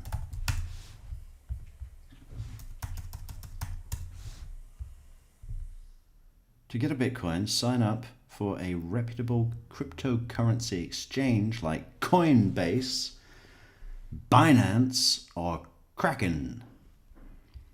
Complete identity verification, link a payment method, bank account, debit card, and buy the desired amount. You can also use financial apps like Cash App, purchase through Bitcoin ATMs, or trade peer-to-peer, then store your Bitcoin in a secure wallet. Okay. What, so and then I have to give them $56,000 to get 1 coin? Or can I just buy like $10 worth and have like 0.0001 of a Bitcoin? Why would I want to do that? I don't know. Cash App. You can't get Cash App unless you're an American citizen, apparently. People say to me, oh, Metrix, you should get Cash App. I say, oh, well, I would, but, you know. And an email address, but whoever sent this is asking for around that amount via Bitcoin for information that they say leads directly to the person. Let's take it a step at a time here, Harvey. Take me back to the original letter. I believe you were the one who said, whoever wrote that letter, I don't think you used the word meticulous, but I'll use that word, suggesting that the grammar was right, the letter was very specific about the requests and the demands. Does this letter have the same form that you saw the first time around? No, and I don't think this person is purporting to be that person. Okay. This person is purporting to be someone who probably wrote that first letter. If the FBI's operating theory is right, that they are going on the assumption that the person who wrote this note took Nancy. And so they're not saying they're the kidnappers. They're saying they know who the kidnapper is and will give that information up for 1 Bitcoin. Okay. And again, we looked at this address. It's a pretty bold thing that the address is real.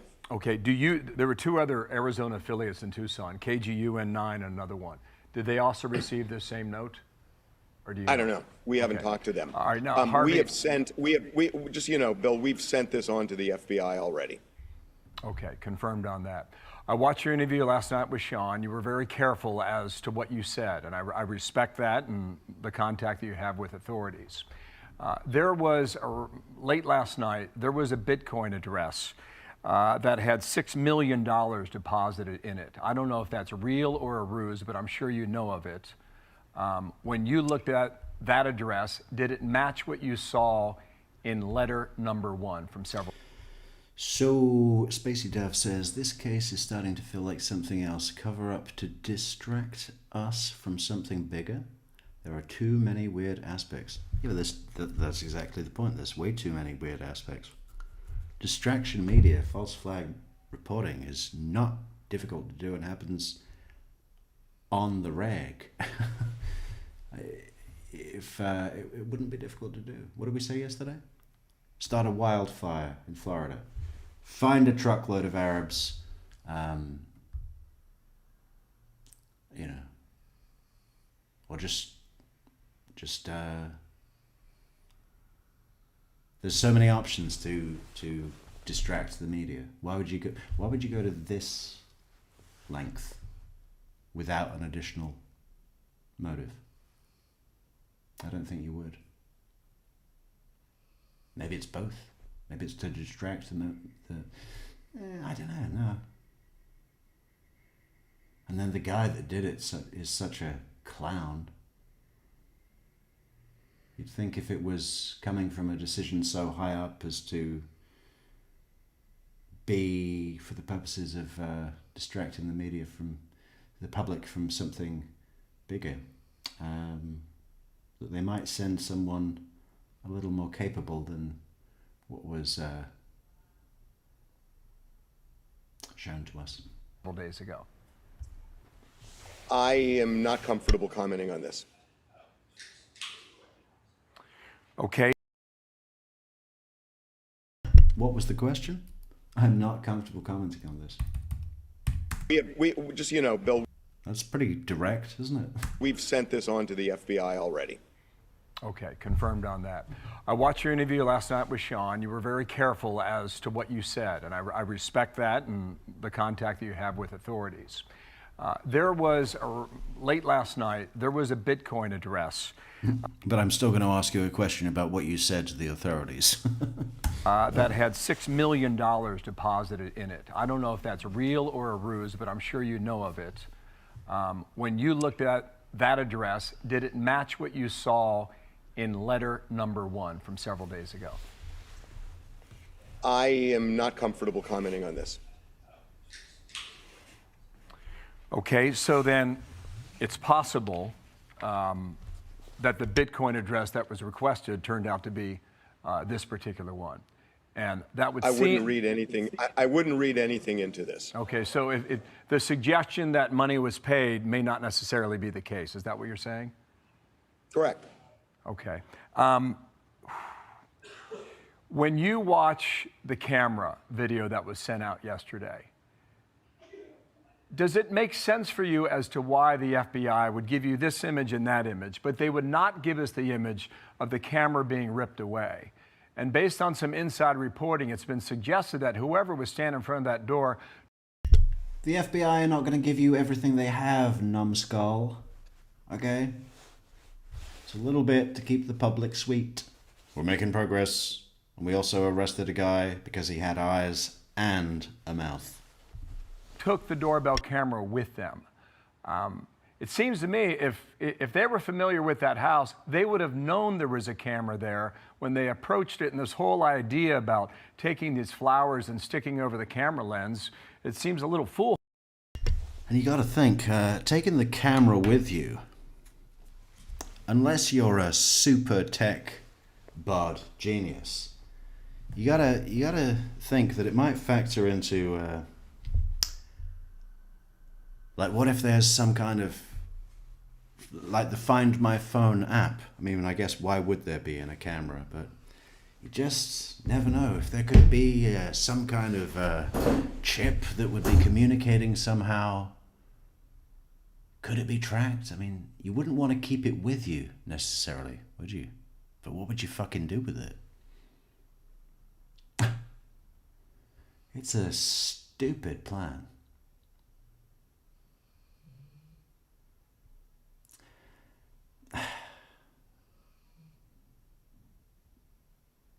We've got to make a list of the leading theories.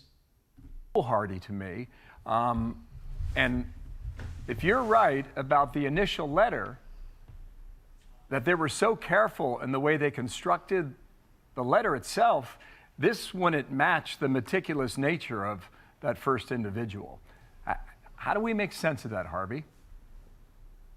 You see it exactly the way I see it.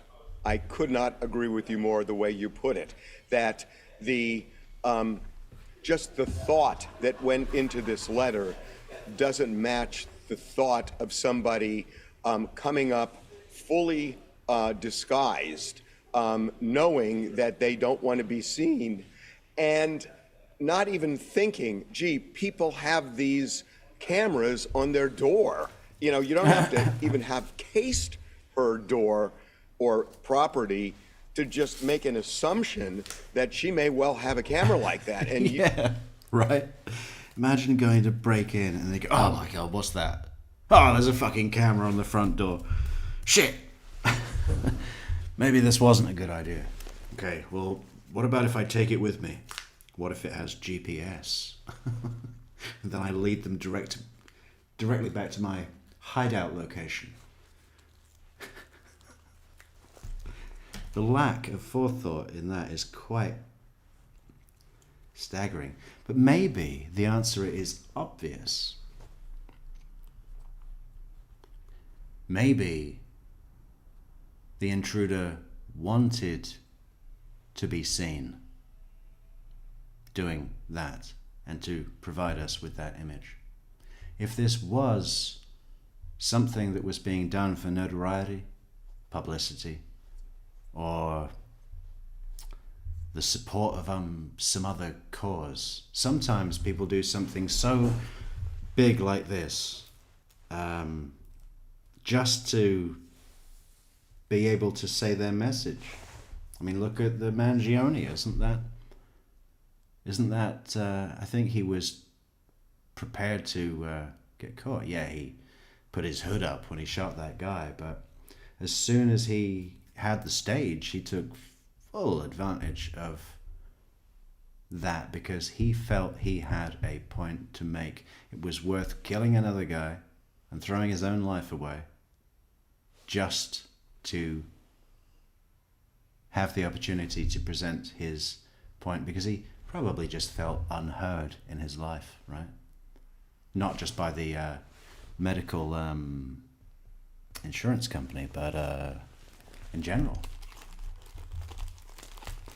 There was a need being fulfilled there that was much closer to home than an evil medical insurance. Not supporting them either. Bastards. What was I saying? Yeah, so if someone just did it to get on the world stage to support some other cause or message, Fathers for Justice, they're always climbing up buildings and shit, putting everyone in danger to wave their flags. Could be as simple as that. In which case, I'm looking to understand how you couldn't think, hey, look, hey, front door, camera, doorbell camera, doorbell front door camera. It all connects. So simple. You should be ready to somehow block it. Have a piece of cardboard, have something to immediately block it. And this person walks up almost surprised. I still think spray paint is the coolest, even though the can is quite big and you could pull the same thing off with a tub of Vaseline that you could easily store in your pocket. There's something just to actually make the noise and to see on the image of the camera it would kind of fade to black, wouldn't it? Uh-oh. Soap didn't like that noise. It's not a cat. Surprised that there is a camera there, and then walks over and stoops down in the garden area, grabs some shrubs. I agree with you. It just does not align. Let me ask you another question about some of the activity around Annie Guthrie's house last night. Our reporters have been there. They saw him poking around in different areas, different neighbors' yards and the backyards there, and apparently some of them readily gave access to the FBI. Let me ask you an uncomfortable question. Do we know the status of the relationship between Annie and her husband? And Annie and who? Her husband. Look, no. And look, I know why you're asking this, and let's just put it on the table. There have been all sorts of, reports, especially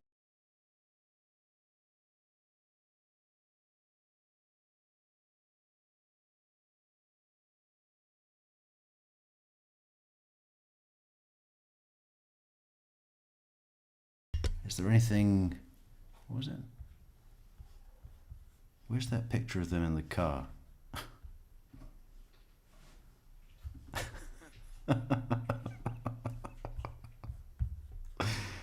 Oh.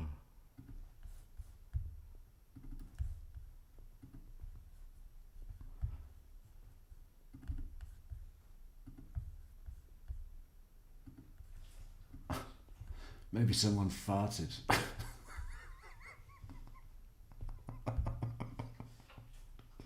Was that you? What did you eat?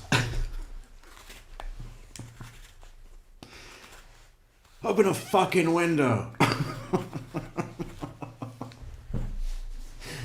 Oh, wow. Yeah, 2 gold rings. Jewelry. Check out our jewelry goal at the top of the chat there. Is that custom Annie Guthrie jewelry? Because if it is, the price is about to go way up. Jewelry made by a killer.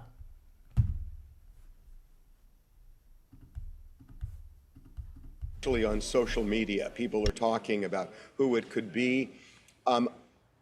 I have absolutely no basis to even raise that. And I'm not saying it's true or not true, but I've done checking the way everybody else has, and so far I just don't have any information to give it credibility or shoot it down. Okay, let me ask another uncomfortable question since we're in this area here.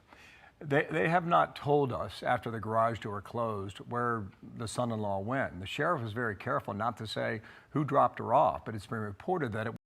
Spacey Dove says, my front doorbell Nest camera was smashed, screen cracked. I think it was a pissed delivery man. What did you do? You weren't in, and you left a special note to say, please leave behind the red bins. And he looked around and there were no red bins. And he just lost his mind. just a prank. Please leave behind the red bins. There are no red bins. There's only 2 bins and they're both black. And he'd had enough of the games. Was the son-in-law. And is there any reporting after that they've been able to track where that vehicle went when they left her home, assuming they did? I'm not privy to that information. When they left their home, assuming they did? Oh, Annie Guthrie's home, okay. I thought they were talking about the intruder. They're still in the house. We checked the wardrobe on day 12 and there they were. I don't know. I'm only going to say what I know, and I just don't know. Okay, understood on that. One last thing. This $300 that was deposited last night that you were talking about with Sean, has that gone anywhere since that was reported last night by you? I have never said an amount, and there is a reason I haven't said an amount, and I am going to stick to that regardless of what anybody else has said. There are reasons behind why I'm saying that, but I gave my word on something, and I don't want to impede this in any way. And I'm going to stick to what I said, which is simply that there was activity, and I'm not going to say more about what the activity is. I respect that. Like that. Last question then. Do you believe they're onto something here, or do you believe they're closer to a dead end? Well, look, yes, that they have avenues that they are pursuing. I know this, and I know this on one count, absolutely, and on a second count, look, he is dressed head to toe in various items, and I am sure that and I will say one other thing, Bill, that law enforcement has told me they are operating under the theory that this person lives in the Tucson television area, and that's why they've had so much contact with the local television stations there. So I am assuming at this point, and I don't think this is a leap of faith, that they are contacting anybody who, while you're showing the glove there, anybody who might have sold a glove like that, who may have sold a backpack like that, may have sold a sweatshirt like that, pants like that, anything, that they are contacting them, because we have seen time after time that one of the ways they catch people is that they will find somebody who bought something 2 weeks ago, and they look at the surveillance video of who's in the store. Even if they paid cash, they have a time on what to look for and who goes to the cash register with the item and walks out. And that happens all the time in law enforcement. So I think what he's wearing, aside from the fact that somebody may be familiar with it, they are going to try to find out who bought it. And if they bought it within a fairly narrow time frame before this, because these are not things that I would think people just ordinarily have. I mean, the gloves are bizarre. So I would think they are contacting all sorts of establishments. They would probably contact manufacturers, but certainly retailers, and then just see if you can nail down who bought something like that, and then look at surveillance video, and that tells a whole story, because whoever bought that did not walk in looking like that. Harvey, how much more time do you have? I'm told that you have a deadline here. Can you still talk with us? Yeah. Okay, I want to bring in my colleague Dana, and let's go ahead and open this discussion up. And I really want to drill down on what you told Sean last night. You said when that first letter arrived, you read it. This is a really intelligent person who knows how to express the thought. They have thought this out. They cover everything they need to cover. That's a very intriguing answer. Can you take that a step further? Well, yeah. I mean, and we've been saying this for days now, that I would assume they cover everything they need to cover, but this is the letter where he's like, yeah. There's an Apple Watch, and one of the lights is broken on the patio. And that's your proof that you got to think that you would come up with something better than that, right? If you wanted to prove that you had somebody, then you could send a photograph, or you could ask them a question that's really personal. I know that Savannah's birthday is... That doesn't count. That's public information. You can get that on Google. I mean, if I were putting... Savannah's middle name is Sue. An APB out, and I'm not law enforcement, but if I were putting an APB out, I would ask people in the Tucson area, do you know anybody who is intelligent, who is tech savvy, and now you... Tucson, do you know anybody that's intelligent? And they all go, I'm kidding. I'm sure it's a great place. Can say someone with a somewhat stocky build, with a mustache and a beard and or goatee, and somebody who has just gone MIA over the last week, because I'm assuming this person is not walking around in public. Imagine if they had smell-o-vision, right? If the FBI could do that, if they really want to look good to the media, we're already talking about audio, but if the FBI come onto the world stage and say, okay, next generation smell-o-vision software has revealed a distinct smell on the intruder of Cool Ranch Doritos. So if we could go to every gas station surveillance camera in 100 miles radius and see who purchased Cool Ranch Doritos, because smell-o-vision tells us that he ate a whole bag not 10 minutes ago. And to me, that would be impressive. You know, that's a clue, because I think all of those things align. And, reading that first note, I think it is an intelligent person. I think it is a tech-savvy person, because we were on the phone with the FBI a couple hours after we got the letter, and everybody was trying, including my IT team, trying to figure out something about who sent it, and we hit a dead end. So it's somebody tech-savvy. And, you know, that's at least an. And the way that this investigation, I mean, TMZ have got a team on this. I'm sure Nest, although they've not reached out to me, heard my advice a couple of days ago and have taken the opportunity to put a full team on this. Hire people. Specifically, what an opportunity to promote your camera. If your cameras, Nest, can be the thing that brings grandma home. I mean, you've saved, I mean, in some ways, Nancy Guthrie has become a grandmother to the entire world, right? Everyone wants her to come back and be alive for at least another year and a bit. Yeah. Nest needs to harness that. Everybody does. TMZ do. TMZ are also like, hey, we want to solve the case, because then we can say TMZ saves nation's grandmother. Avenue to go.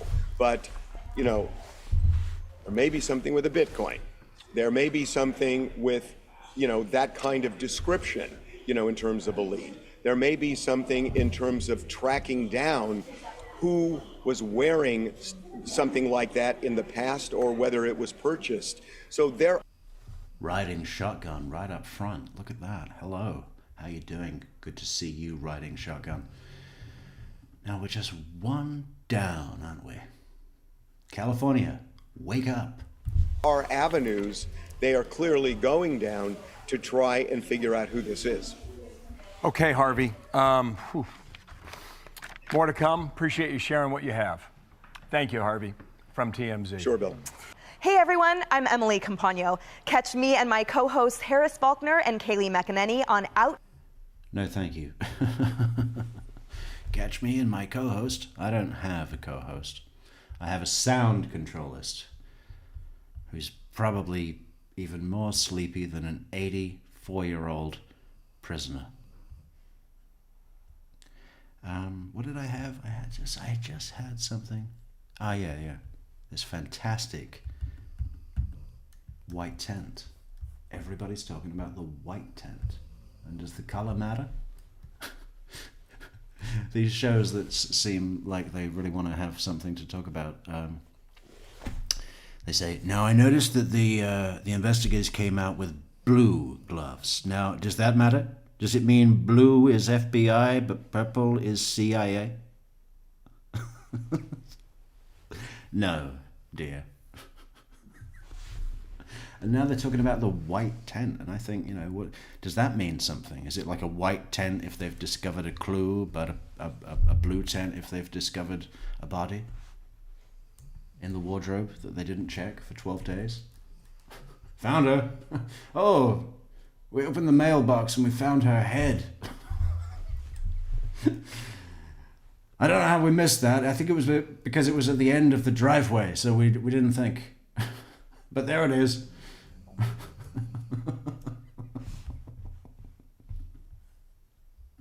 And Matt Finn is live outside Nancy Guthrie's home, where we're seeing some movement. Matt, describe the scene for us. Yeah, in the past couple of minutes, we saw this. You're standing in front of the tent. That's a terrible shot. The whole video is supposed to be about the tent, and they've put this dipshit front and center, blocking the subject. Move your head, newsreader. There's another one, another AI-generated newsreader. Where do they go? What barbershop can you get a newsreader? If I go into my local barber and say, give me a newsreader, will they make me look like that? This white tent be put up outside of the front door of Nancy Guthrie's home. Obviously not clear why that tent. I think that's where Sheriff Nanos is living now. His wife told him, one more fuck up. I'm not going to take the family shame anymore, Sheriff. You're moving out. Is there, but it is most certainly blocking view from the public and any passerbys. We imagine there might be some activity happening inside that tent, which is directly in front of Nancy Guthrie's home. Of course, that doorstep has now become such a critical element of this investigation because we have seen that masked figure. Yeah, it's critical. It's critical. It's so critical that we decided to seal it off 11 days later. Yeah, better seal that for evidence. Tell the sheriff he can't live in here while we're still gathering clues. After that, he can probably take the whole house. Right outside of that front door. Also, the blood drops leading from the front door down the sidewalk to the gravel driveway. Perhaps the tent is protecting that blood and the evidence from the sun, or perhaps there will be ongoing investigations that they want to keep a little more discreet underneath that white tent. But it was just... Yeah. 2 weeks later, oh man, that blood in the sun and the heat, it's getting all flaky and dry. See if the sheriff will let us borrow his tent that he moved into. Just put up moments. It's the least he could do, really. Ago. We'll be sure to keep you updated on any activity going in or out of that tent. It's clear to us on the ground here right now that investigators have really been focusing on the area in and around Nancy Guthrie's home, meaning foot searches on. So how are they going to get in the house? They need another door on the back of the tent. They didn't think this through when they were setting it up. The ground, also over at Annie Guthrie's house as well. Over the past couple of days, our crews have seen foot searches, grid-like searches, all times of the day. If they pulled back the door of the tent, you just see a barbecue in there with the sheriff wearing an apron and holding a pair of, what do you call those things? What do you call those things for smashed burgers? They look really cool. It's like a potato masher, but without the holes. Morning, noon, and night. In fact, just this morning, really only a couple of hours ago, one of our crew members saw the Pima County Forensic Unit searching a major thoroughfare around here, Campbell Avenue, taking pictures on Campbell Ave, and that was about I think if we come back in half an hour, we'll see, all those news crew people over there, they're going to smell that grill cooking under that tent and come over, form an orderly queue with a bunch of paper plates. Mix it with the relish. About a mile away from Nancy's house. And then yesterday, investigators found a black glove also on Campbell Avenue, which is a busy street. Oh, hang on. I thought it was a set of black gloves. Of course, that's ridiculous. It would be a pair, if anything. Was it one or two? Or maybe three. That feeds into Nancy's neighborhood. Then that glove... We're looking for a three-handed subject. Could be the type of clue that could offer critical DNA evidence. Three-handed subject with eyes and a mouth. And of course, the Nest Cam. Again, the roof. God, I just want to put... What do you think about this idea? I mean, I think it could be $1 million idea. If you convinced one roof treatment specialist, and maybe homeowners don't want someone's roof treatment business logo on their roof, but I think there's a way around that too. Like if you buy a really nice breadboard, or what do you call it, butcher's block, really nice one. It's nice to have the logo of the craftsman burnt into the board, right? It's a quality seal. And I think if you sold it to homeowners as a quality seal for your roof sealant, right, that it could be attractive. Plus, there could be a small discount. That could be part of it. I mean, what do they care? But I was thinking, it's not just if there's a murder and there's police helicopters and news choppers above the house, then you'll get the exposure of your great roofing business. But also drones, right? People fly drones there, I'm sure, all the time. They would see it. I think it would really help businesses. And I think if one roof guy had a stencil, and all we have to do is provide a roof guy with a large rubber mat that's got a stencil, and then he spray paints or whatever it is onto the roof. What would that cost? What would it cost to produce? $4? Sell it for $49.99, $50.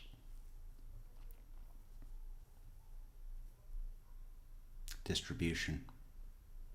There's not so many roof treatment businesses in one area, I would imagine. So it would have to be national. Wouldn't take much. Video that was released outside. I mean, just imagine what it would do for his business. I'm not going to go on about it anymore, but it's such a good job that he's done for that roof. If that guy had a logo on there that said, Stan's Roof Treatment, call 0800 Stan, QR code so you could just scan it real easy, he would have got a shitload of work, a ton of work out of that. And it's just wasted. It's such a shame. Nancy's front door shows that masked figure wearing dark gloves.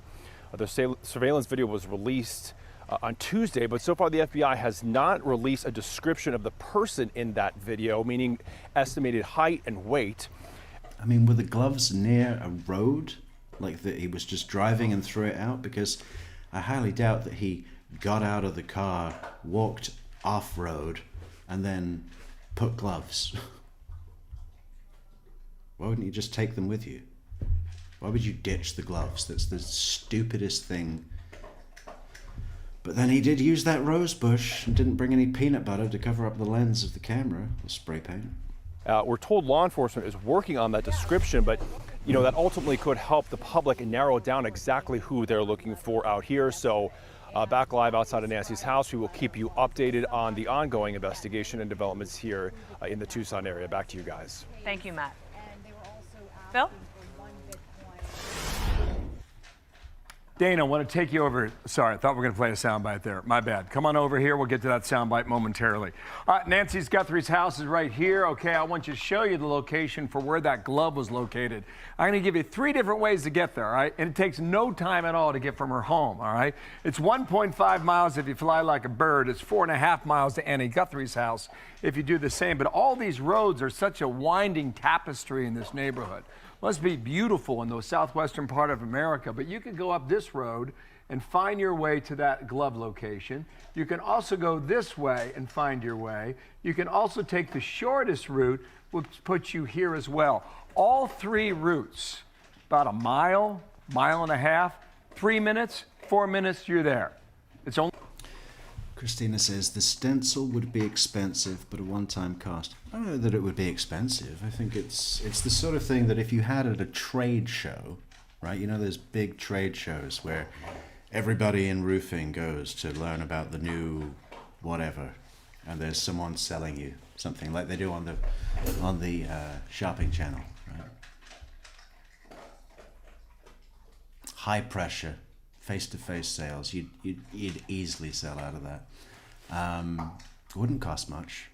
And then per house that you do, what does that treatment cost? It's probably $3,000, right? Minimum. We're talking about 1 can of spray paint, black spray paint. Spray the thing, $4. And if there's ever a murder of a high-profile Nancy Guthrie grandmother, the nation's grandmother, the world, grandmother to the world, Nancy Guthrie. Your name's all over the place. He's kicking himself, you know he is. He's admiring his work, he's bragging to all his friends and family. See what I really do? See how good I am? Only stop signs, no stoplights, it's not far at all. So keep that in mind about this location, whether or not that's significant. This is the glove. The New York Post had a crew there when they found it yesterday on the side of that road. And this is the neighborhood, the tapestry of roads that I described. Everything in yellow on the outside, those are the main roads. Everything in green is just this the tapestry of roads, the labyrinth. I mean, what a place to get out of with undetected and just on good faith. All of that is residential. All of that is high value homes. All of them have surveillance. I bet there's not a single home in that entire yellow box that doesn't have at least one camera and pointing at the road. So you got to think that most homes, the front door faces the road. Unless they have one of those twisty driveways that goes around. I mean, some of those, yeah, I mean, that, sure. A lot of those houses are set back from the road, but not by much. Where's the map again? Not by much at all. So what is the shortest route out of here?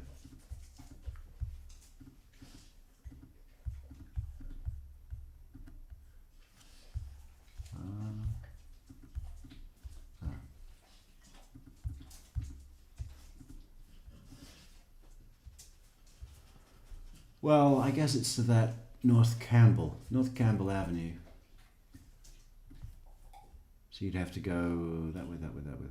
And that's not even a big main road. It's like a main road out of this network of houses. You've got to go all the way down to Prince Tucson to get out of there. How many houses are you going to pass? You're just going to bank on none of them having a camera that points at the road so your vehicle can be identified? That seems like an enormous risk. There's no way that you could establish that without looking like a complete burglar and causing alarm to residents. You can't go and check each and every house and go, do they have a camera? I mean, actually, if you were doing door-to-door sales, you want to buy Tupperware? Have you heard about the Church of Christ the Redeemer? Or whatever? Then you could, if you were a Jehovah's Witness, you could legitimately go and, what do people do with Jehovah's Witness? Not look out the window, hide in the house, don't answer the door. That's the perfect way to establish if there are cameras that would point at the road on your selected route out of there. If I were the FBI, I'd want to know if anyone was going door to door, right? Door to door, JWs, Tupperware. No one's talking about it. That's why we're here.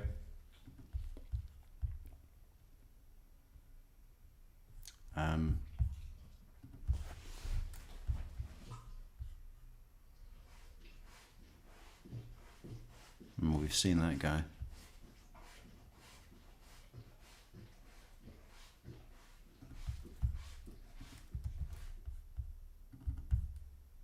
Key piece of evidence. Glove. Set of gloves. Hot topic of the hour. A potential key piece of evidence found yesterday while police searched for Nancy Guthrie. Law enforcement now combing through the thousands of tips pouring in. Fox News correspondent Lucas Tomlinson live in Washington with the very latest. Lucas. Well, good morning, Maria. Speaking of a bounce, or at least a potential bounce or break in the case, sources tell Fox News a set of black gloves have been found about 1.5 miles from Nancy Guthrie's home. Authorities have not confirmed these gloves are tied to the case, but recall, similar gloves were seen by that man outside Nancy Guthrie's home the night she was abducted. The gloves are currently being tested for DNA samples. Here's Nancy Grace from last night. He was trying so hard to leave no trace behind. He was in there 40+ minutes. All I need, Sean, is one hair. One. Be it nuclear or non-nuclear, meaning no root or root. All I need is one. Why? Because that DNA that they have found there is coming back, even if he doesn't have a record. Nancy Grace, go and get shagged. Jesus Christ. I can't. It's too much. All I need is one hair. Oh, too much. So there's no other breaking news. We heard from. What about Annie Guthrie?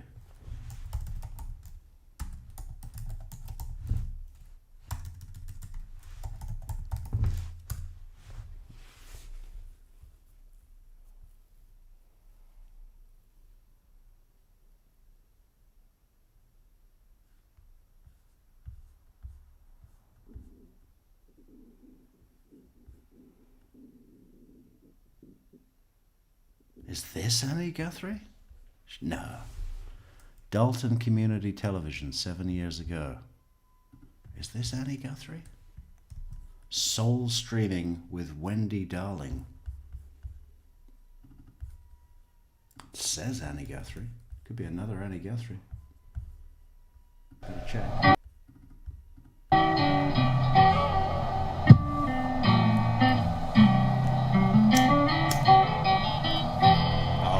Copyright now. Together, the three of us occasionally, and then we, you know, and band practice was hard because Kathy at that time she was in Nashville, Sarah Lee was in South. There's a lot of emotion and everybody on stage. No, that's definitely not her, is it? Okay, fine. Have a look at her jewelry. Do check it out. Do check out our jewelry goal at the top of the chat. Price is only going up.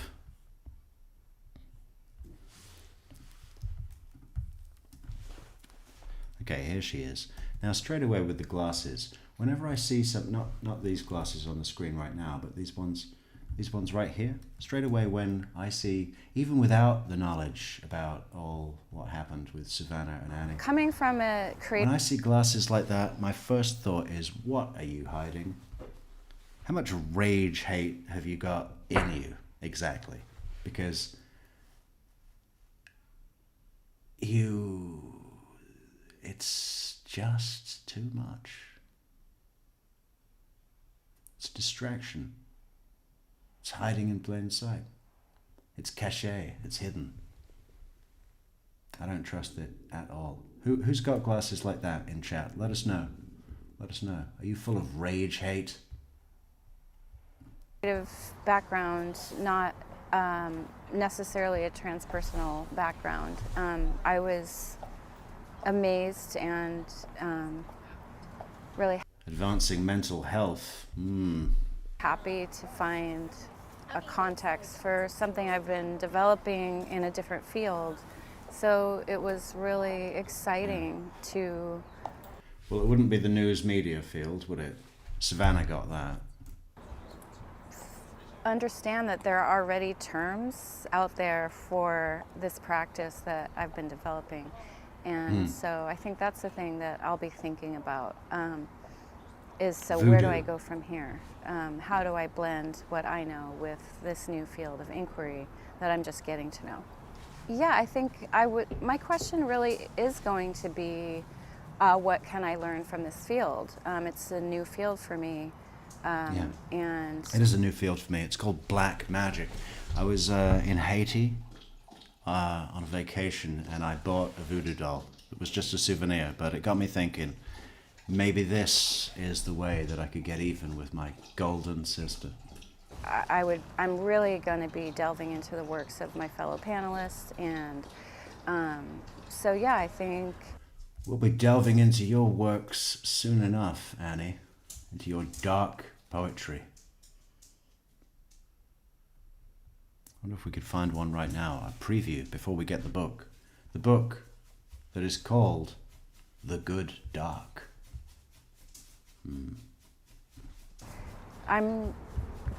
My question is going to be, well, how does transpersonal psychology apply to me as a creative writer, and how will it influence the manual of the craft of attention that I'm writing? So yeah.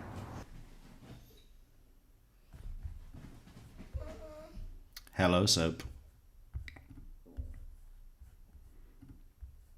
So is this by Annie Guthrie?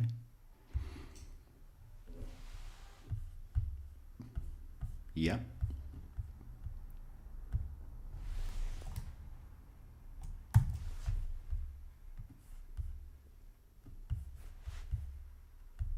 Let's see if we can break apart the dark in Annie Guthrie's poems.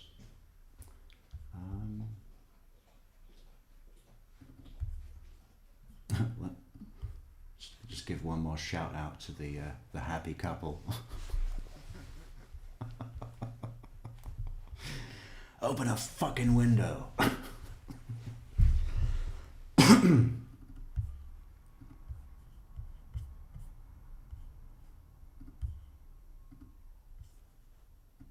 Okay, what do we have here? What do we have? There were rectangles everywhere.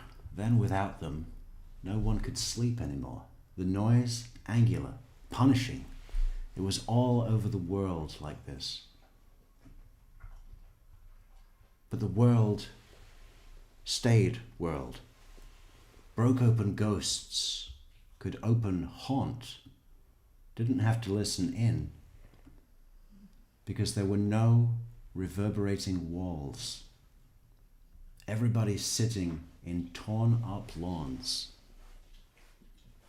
or walking in circles. I'm not after you, said the ghosts, but no one could hear because haunting has to be framed. The winds were much happier, but producers of the product, media producers, of the products could not hold their revolt. Comparisons flew around like birds, looking for windows, and since there were no more books, we could find no language there. No language to express your rage hate. I mean, look at the red flags. So many. There were rectangles everywhere, like bricks, like the walls that were closing in on her sister, on the success of her golden angel, jewel of the nation sister,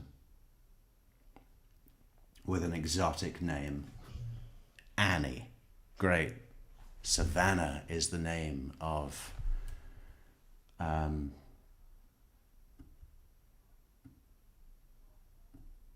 well, what is it? It's the place in Africa where all the monkeys live, isn't it? Something like that. That sounds nice.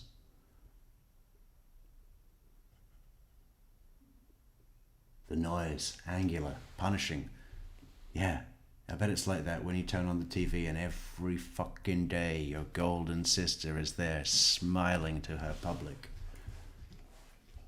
while you drive to work in a 10-year-old beaten up Subaru Forester, eating your lunch at your desk. Do you have any idea what Savannah is having for lunch? The best of the best. Broke open ghosts could open haunt. Didn't have to listen in because there were no reverberating walls. The walls of her rage, right? Just pounding, beating. I'm not after you, said the ghosts, but no one could hear because haunting has to be framed. The winds were much happier, but producers of the products could not hold their revolt. Comparisons flew around like birds. Comparisons. What was being compared? Your life to that of your golden sister? So you had to do something extreme? To what? To ruin her career? To bring her down so that she could never be the same? I mean, if that was the motivation, she might not care if she gets caught. Comparisons flew around like birds looking for windows, and since there were no more books, we could find no language there. And since there were no more books, what are the books? We could find find no language there. We couldn't speak. I couldn't relate to my golden sister or my mother anymore. Anyway, we should have a look at another video. But we look forward to getting her full book of dark poems sometime in March.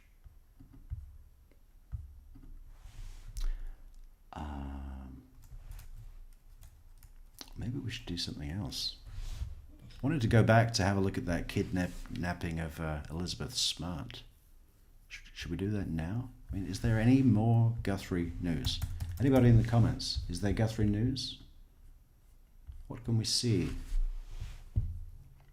I'll see you later, Spacey Dove. Thank you for coming. Good to see you.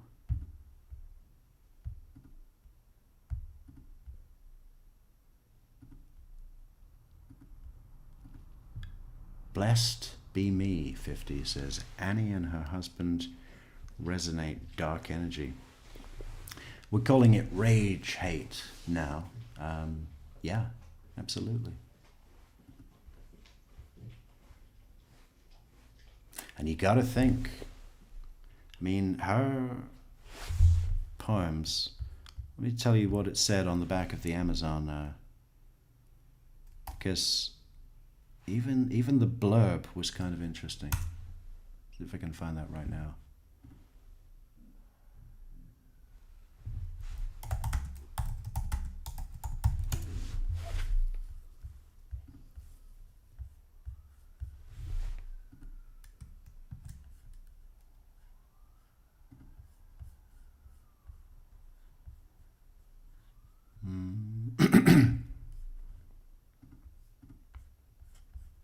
Where's the information?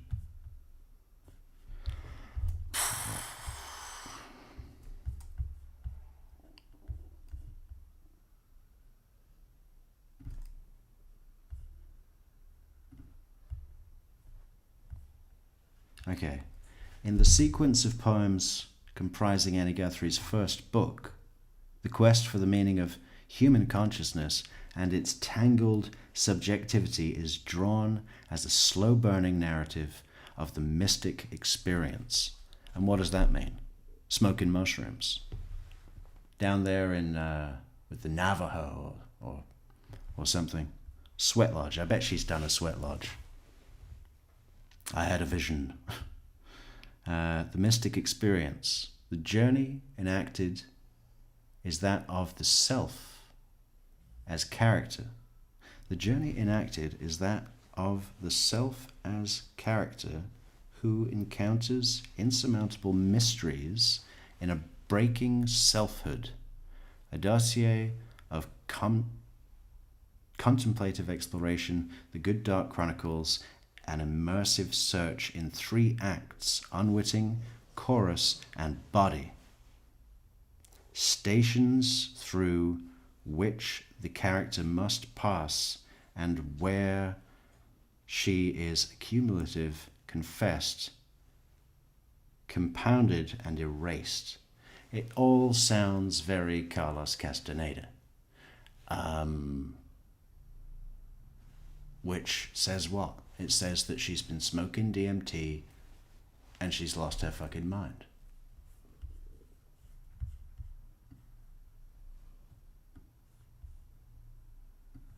So who knows what she's capable of. Can't wait to get this book. The Dark Arts of Annie Guthrie. But yeah, let's go to the image of the two of them. Annie Guthrie and Tommaso, what is it? Keone.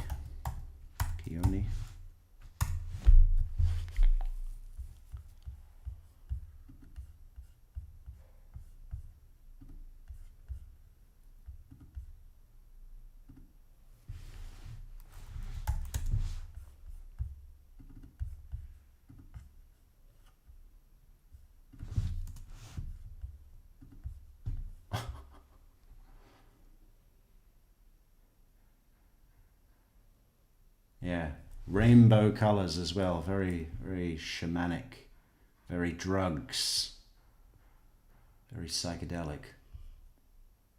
Not to be trusted.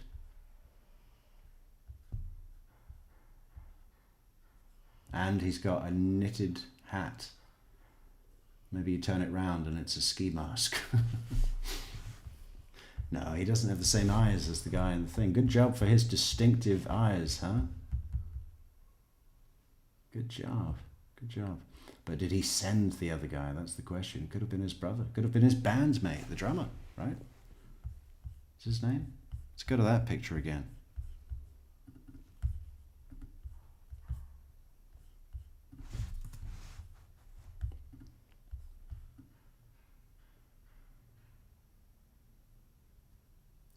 The other day I was saying that the photograph of the unmasked drummer, his left eye is more closed than his right eye. And do we think that the guy in the balaclava also has his left eye more closed? Possibly, slightly. Because some people just hold their face like that, right? It's not an expression, that's just their natural form, their relaxed expression. Or when they're thinking or involved in an activity.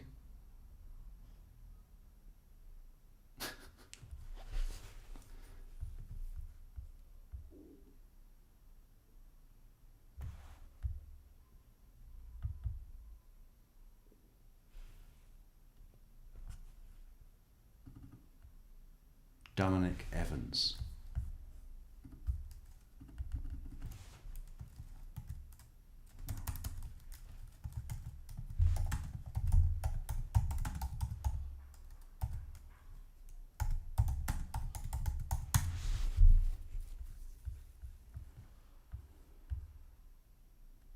So what are people, let's have a look what people are saying about.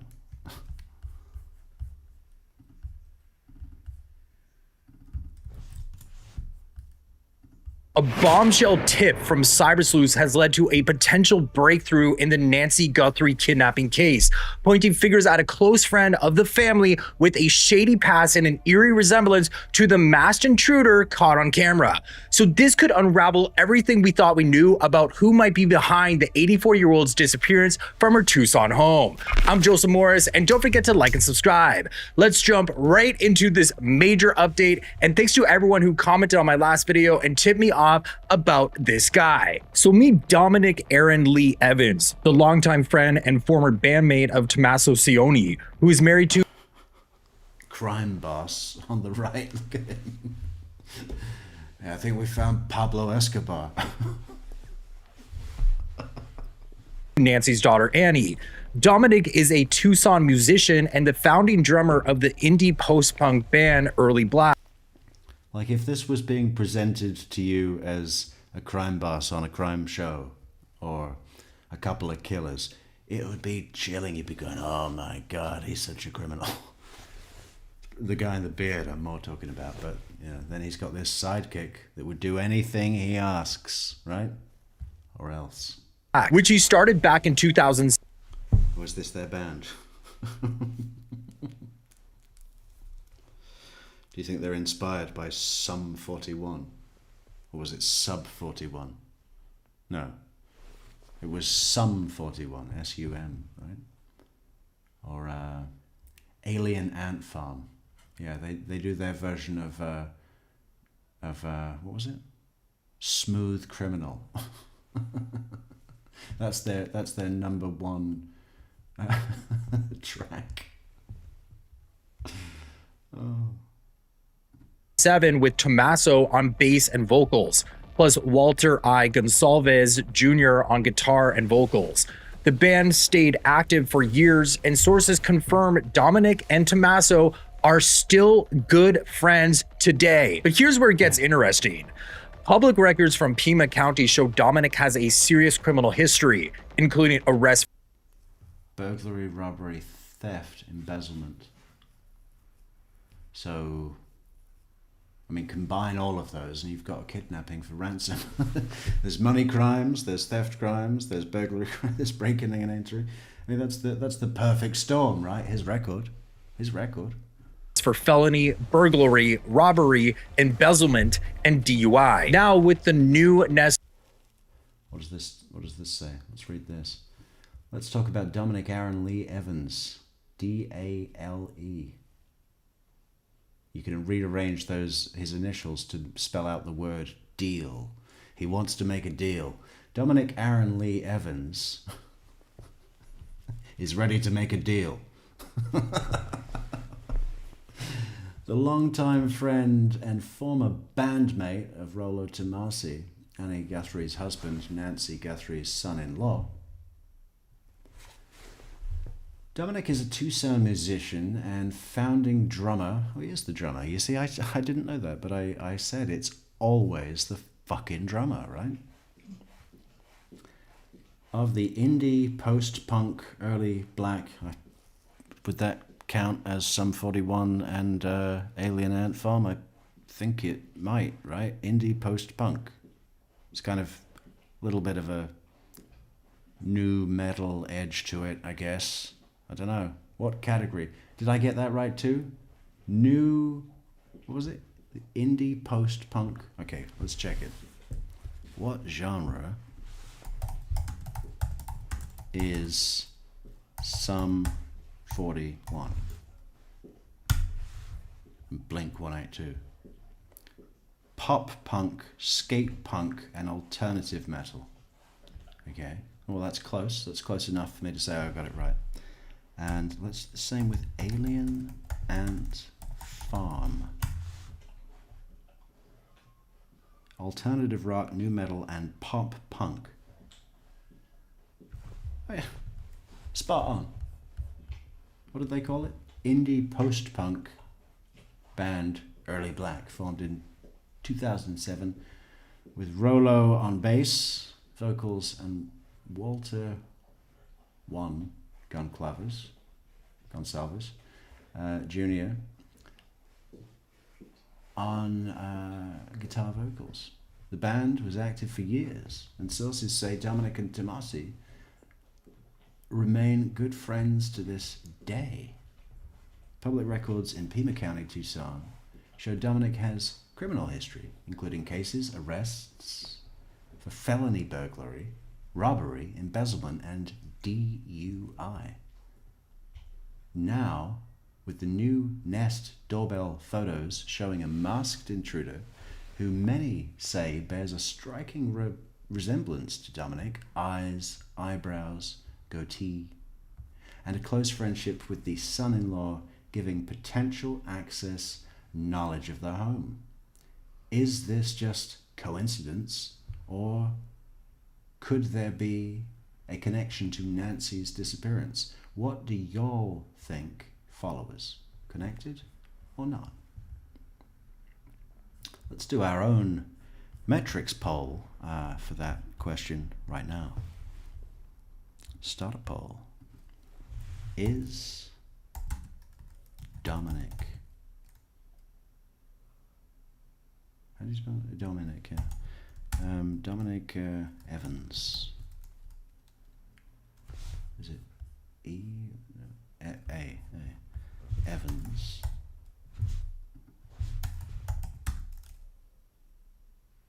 The person in the video. Okay. The masked intruder. Yes or no? Vote in the poll, please.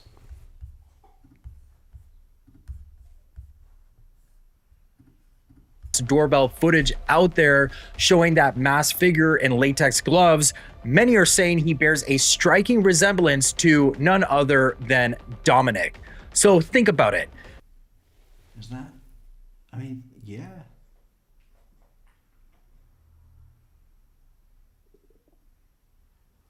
It's interesting because you can look at Rollo Tomasi and straight away go, well, that's not, no, it doesn't fit at all.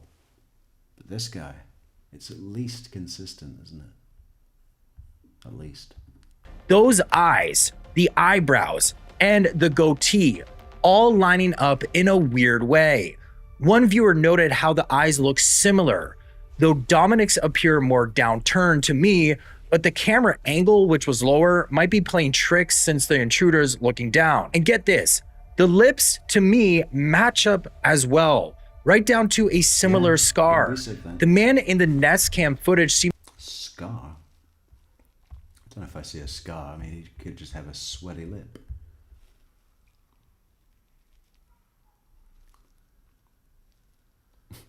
Why the fuck would you have a ski mask with a mouth hole? You can still talk and be heard without a mouth hole and breathe. You leave less DNA and you reveal less about your identifying features. Lips are very unique to people. Seems to have a scar above his lip that makes facial hair hard to grow there.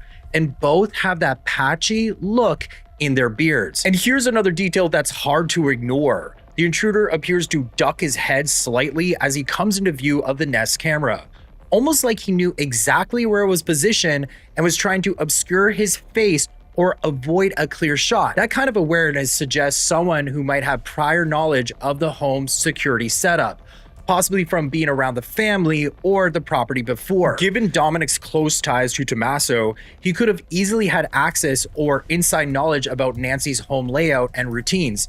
In fact, one eagle-eyed viewer pointed out that it appears that the door was sort of jammed so that he could easily get in. And it almost looks like he is able to get inside the door, like it was jammed open for him. And there he is trying to get bushes to obscure the camera so that they can't see him, and then he obscures the camera. Yeah, so Nancy's doorway had a big gate on the front of it. So how was he able to enter the door? This suggests the possibility that the door was somehow left open for him.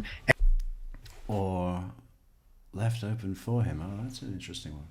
So Rollo Tomasi dropped her off. Maybe took her in, sat her down, watched her take her meds. Show me. Take this in front of me. And then, got her settled. And said, oh, I'll lock up. I'll make sure you're safe. But then instead, left the door open. Or, the other theory I liked was the one where he just took off his mask and knocked, knowing that she would answer because it was someone that she knew and trusted. Hey, thanks so much, Just Suze, for this great super sticker there. That is very much appreciated. And very kind of you, Just Suze. Thanks. And suggests the possibility that this was an inside job. So what do you think? Do they look similar to you? What about there? Oh, I had so much fun making those images. Should we share those images? Let's do them. It'll just amuse me. Where are they? Exports. What was it?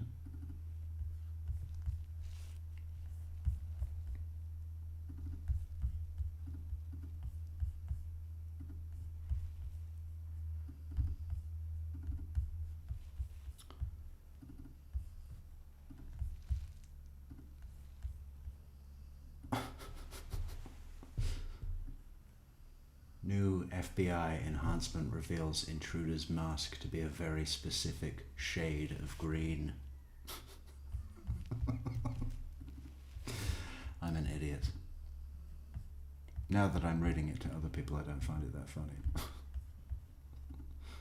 Facial hair suspicions proved true as intruder ID revealed. FBI says not long now. Now I hate myself. I was laughing so much making these yesterday.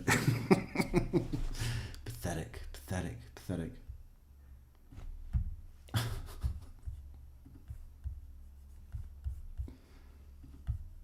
Could Tommaso have hired his old friend to pull this off, given his old friend's history and experience in this sort of arena? Drop your thoughts in the comments. I'd be interested to hear. Christina says the shape of the face is wrong.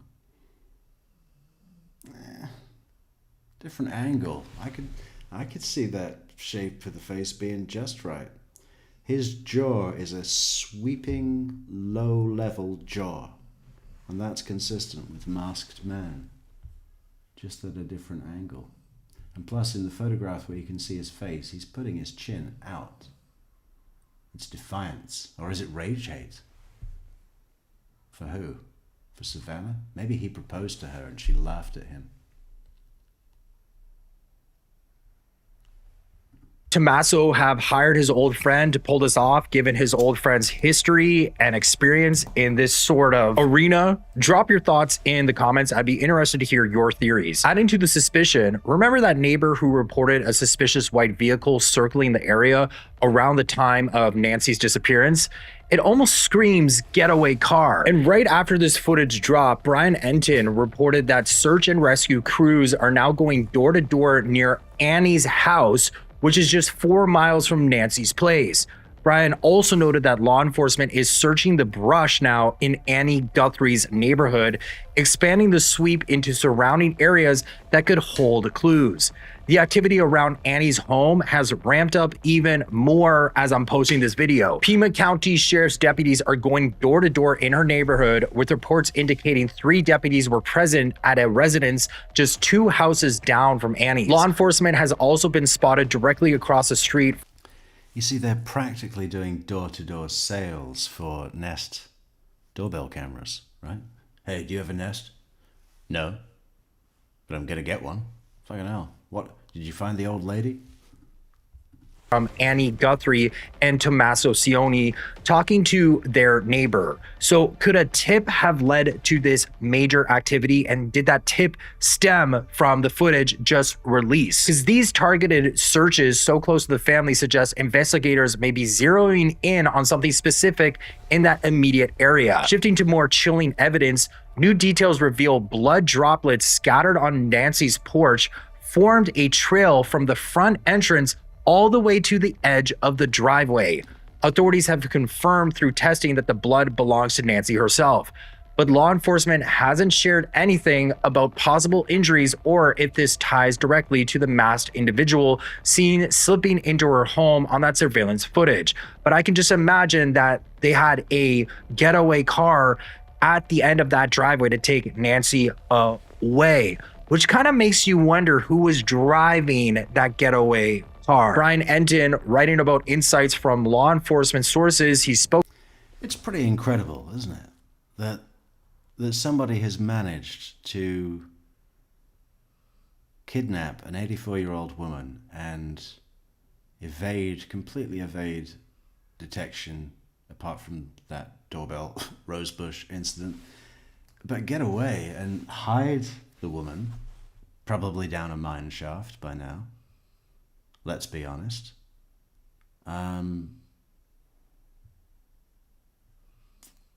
For this long, and then just disappear. Poof, poof, he's gone.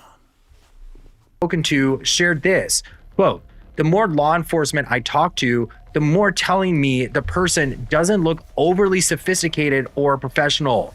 The way the gun is holstered and not immediately ripping off the camera.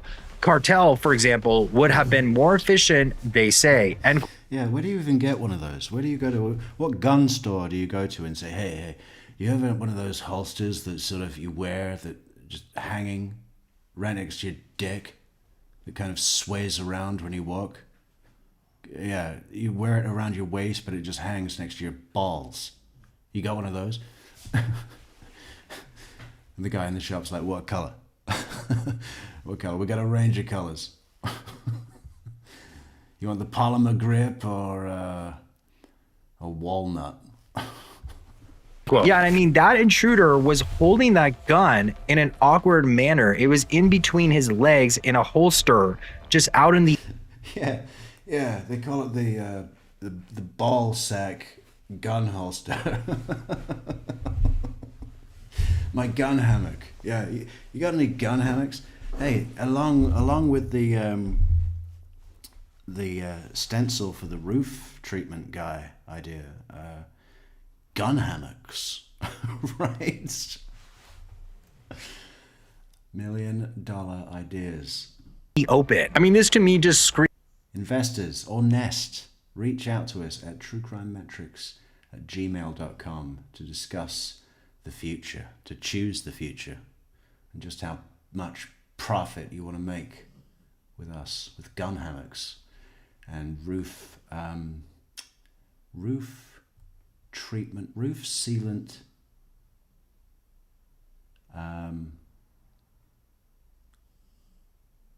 Well, they're seals. No, they're roof sealant stencils. That's it. Yeah. Be seen from the air. Screams amateur hour rather than a polished criminal operation. Amid all this darkness, there's a sliver of hope. Savannah Guthrie has publicly stated that the family. A slither of hope. She's 84 years old, can't walk 120 yards, needs daily medication to stay alive. Yeah, there's a slither of hope. We didn't check the mailbox. Has anybody checked the mailbox for her head? At least then we could have a partial burial. Does believe that Nancy is still alive, clinging to that as they push for more leads. So in my opinion, this spotlight on Dominic feels like a game changer with his criminal record, that uncanny resemblance to the intruder, and now the possibility he knew the Nest camera's exact location, raising serious red flags about possible insider involvement. The intensified activity. Riding shotgun's got it straight away. You see, that's how we'll sell it. The gun hammock will be, you know, high pressure tactics for penis envy, you know, appeal to the insecurities. Activity around Annie's neighborhood, door-to-door searches, deputies at nearby homes, and conversations right across the street only adds fuel to questions about family connections. But while it's tempting to zero in on ties like Tomasco's friendship with Dominic, we can't ignore how abductions often stem from opportunistic outsiders preying on vulnerabilities, like Nancy's isolated home, and obviously she is the mother of a... How much is that denim jacket worth? Because it's got a little Levi's red label on the pocket there. $300. Target, $19.99. Very wealthy woman, which is Savannah Guthrie, the co-host of the Today Show. I think she's worth about $50 million. So to me... Yeah, $50 million, huh? And there's no envy. Hey, sister, how's your little book of poems? You selling much on Amazon? With your self-publishing that you print out in your house? How's that going? Good, yeah? What about the jewelry? Selling much, or, yeah, no? Yeah, this time after Christmas, you know. No, it'll pick up. Hang in there. Hang in there, Annie. You'll get there, Annie. Yeah, no resentment, none at all. Happy family. No, they got closer because of their father's death. Yeah, okay, maybe. Well, that was in 1988. So, you know, tensions rise. How's that going, Annie? The book, the poetry, good? Yeah? You working at the university? Have you met the next Tennessee Williams? No? Well, maybe. One day. Hang in there. $50 million, huh? Yeah. No resentment. Zero. Happy for her. Happy for my little sister. Where's the thumbnail? Even there. Can't you just see? Can't you see?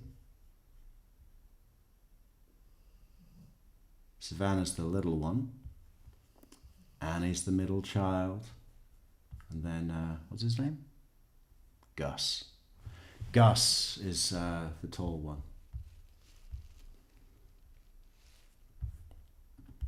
This kind of possibly also screams organized crime. Still, if these dots connect, it could expose a betrayal close to home, because do you remember how Ashley Banfield, the former News Nation host and now has her own YouTube show, came out and spilled the beans that a source in law enforcement told her that the son-in-law, Tommaso Cioni, is the prime suspect. Anyway, this information is going viral right now.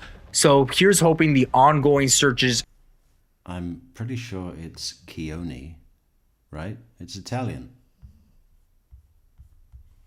Hang on. Verify.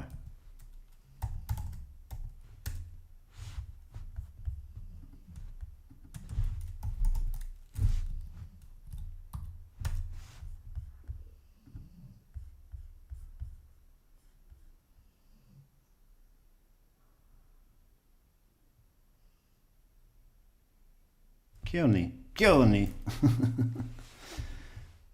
Ah, Cioni.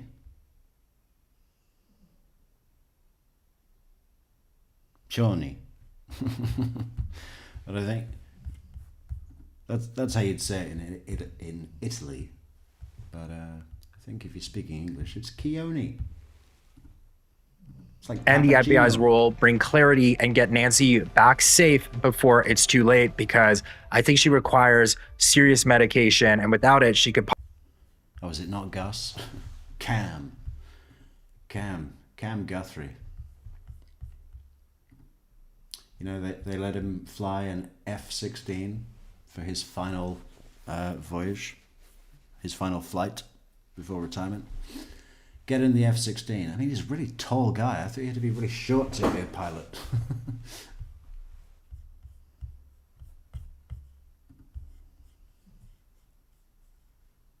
What else is breaking? 27 minutes ago.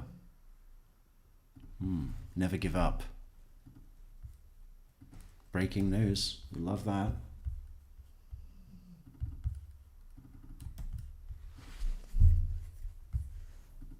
And we have breaking news on the search for Nancy Guthrie. A moment ago, Savannah went to Instagram yet again and played a video. And we're just going to share that with you. And it's a video, obviously, when Savannah was young with her older sister and older brother. And as you watch it, the family of four comes into focus. And we'd remind you that Savannah lost her father when she was a teenager. And she gives her credit, she gives her mom a lot of credit for raising her brother and sister and her. Very close, and you can see their beautiful picture there of the three kids who have been holding fast to each other during this entire 12-day investigation.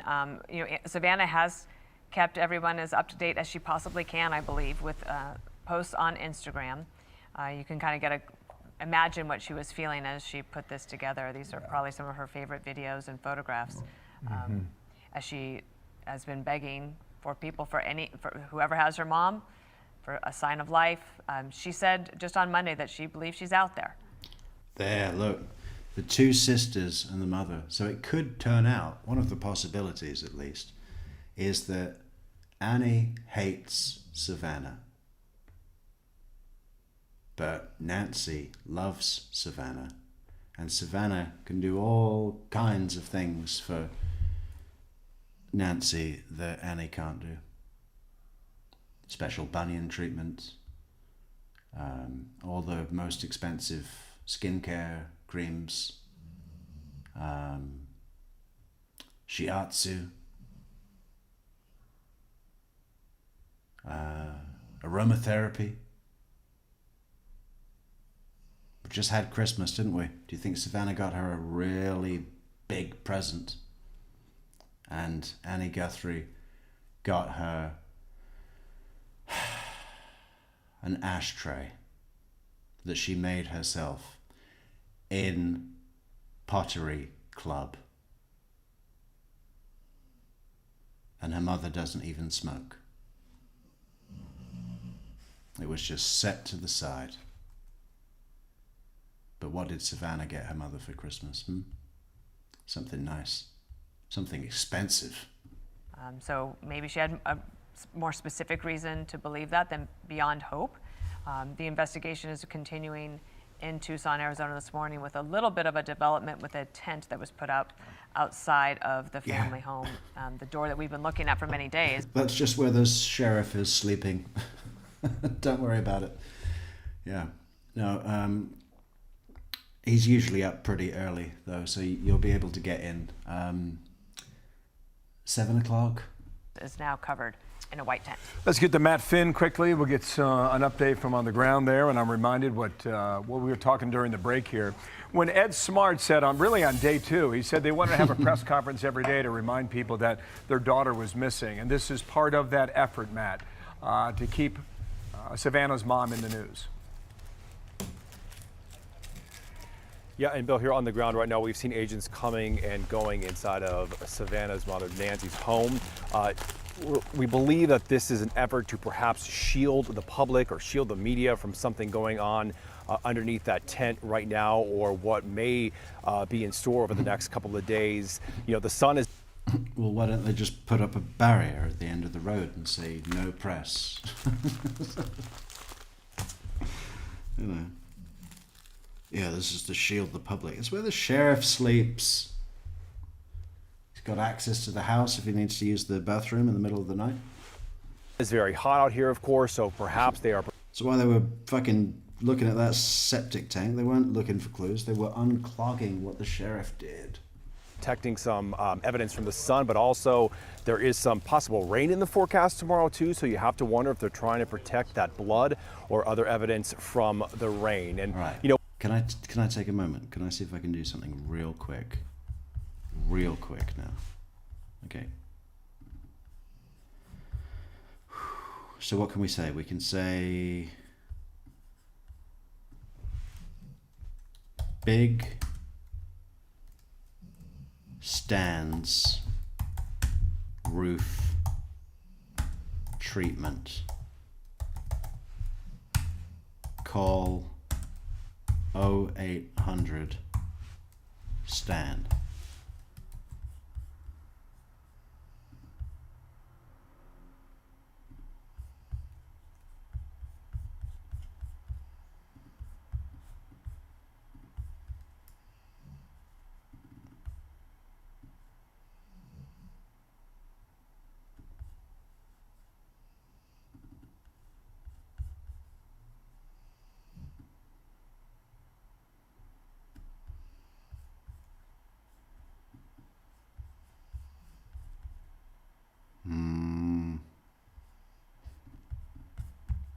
Two seconds. I gotta do this. There's no other way. If you want to make $1 million, you gotta do certain things.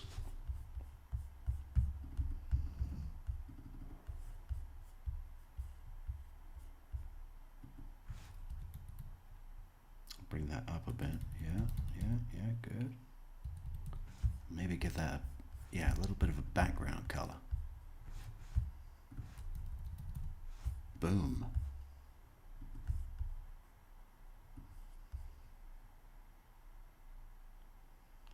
Like that, yeah, okay, good. And then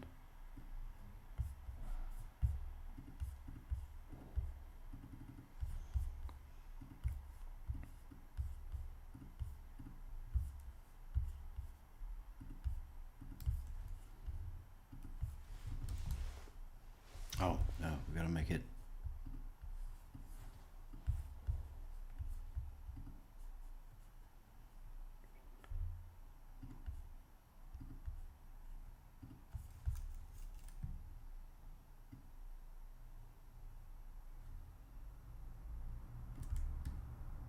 Is that how it should be? No, yeah. Okay, that could work.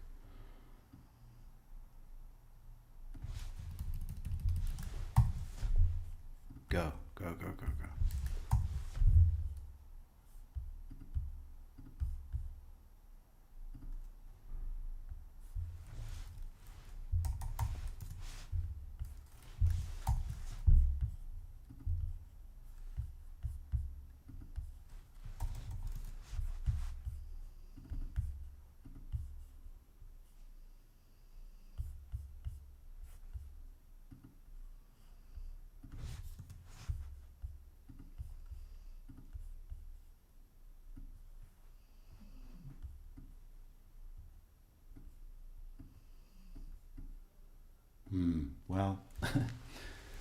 kind of got the angle wrong, but you get the idea. I mean, how great would that be?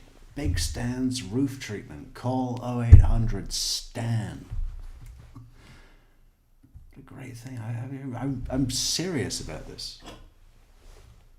There's money to be made. You've got two ideas to sell. You've got to sell the roof treatment person that does the job. That for such a minimal spend, the opportunities that could come his way are incredible. Then you've got to sell the homeowner that it's not something that detracts value. It's actually an approved stamp, seal of quality. It's a good thing. It adds value to your property because it's known to be taken care of to a certain good standard, right? It's totally doable. It's $1 million idea. So easy to set up. Overnight business. The right place, the right time, the right name, the right publicity. And you could send that to the moon. One of the big questions that we've been asked is, has any of the getaway cars, if there is a getaway car, has it ended up on traffic camera video anywhere? And we did a little digging, and the address of Nancy's home was actually inside of unincorporated Pima County. It's not within the city of Tucson limits, and Pima County tells us that it does have traffic cameras, but they're not perfect. They don't clearly record every car and every license plate. And then once you get inside of the city of Tucson, which is not far from Nancy's home on your screen right now, the city of Tucson says it does not record traffic camera video. Bill, Dana? Okay, Matt. Interesting tidbit there at the end. Have you seen FBI? Have you seen local investigators at that tent behind you? Yeah. Not quite clear exactly who put up the tent. A lot of these agents are wearing, plain clothes. They're not in uniform. There has been, sheriff deputies' cars protecting the property. Yeah, we just came back one morning and it was set up. We heard snoring in there for about 45 minutes, and then the sheriff walked out.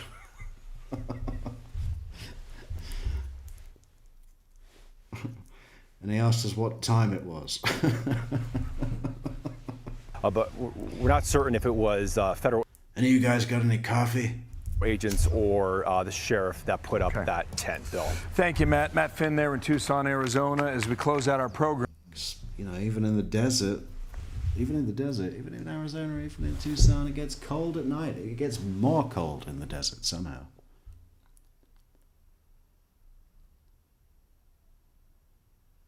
It's weird, isn't it? Why is that?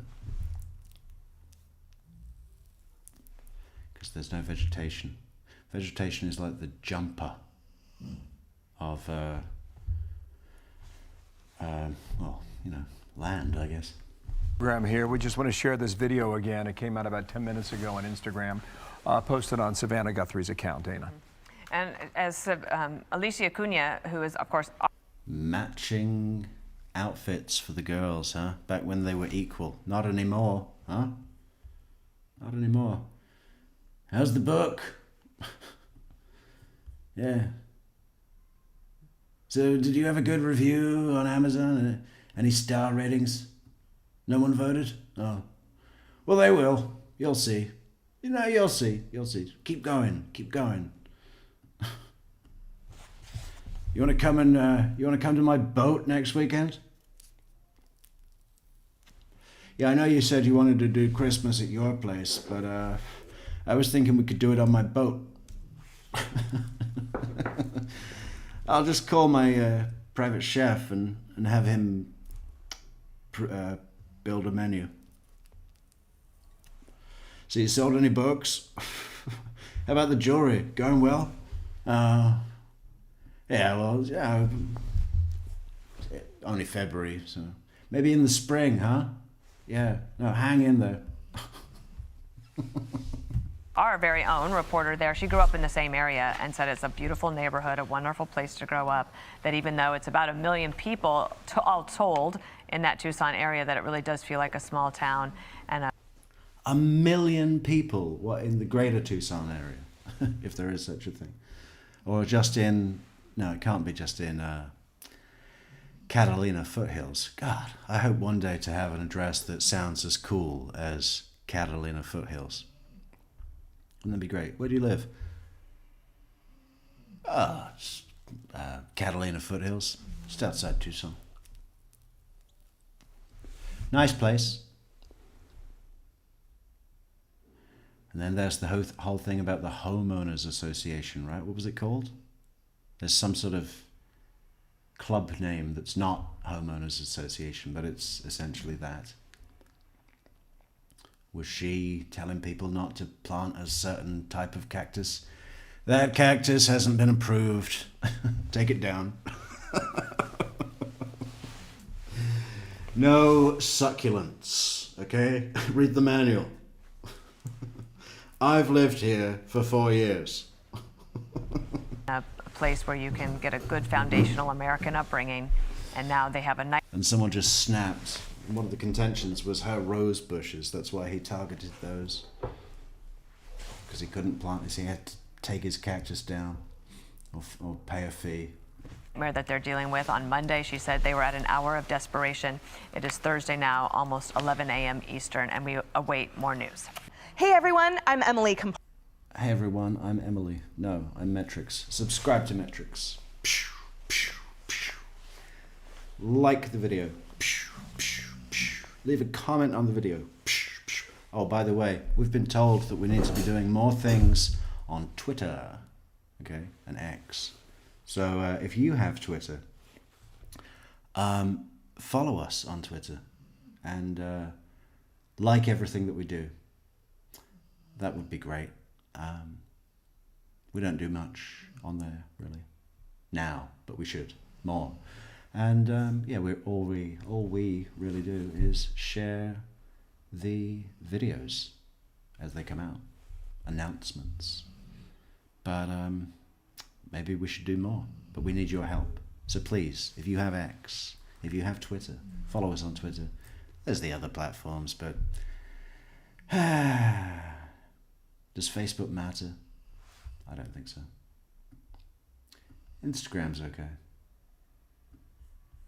Follow us there too. And Discord, link in the description. Buy coffee to support the channel. Link in the description. Need another video.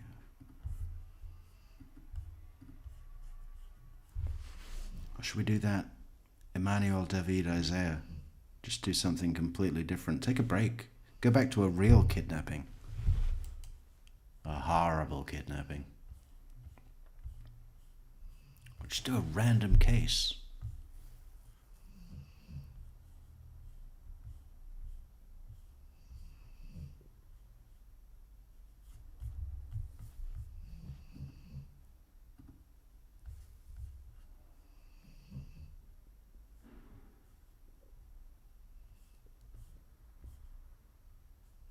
Oh, here's this guy detained, released again. Hugo Reyes.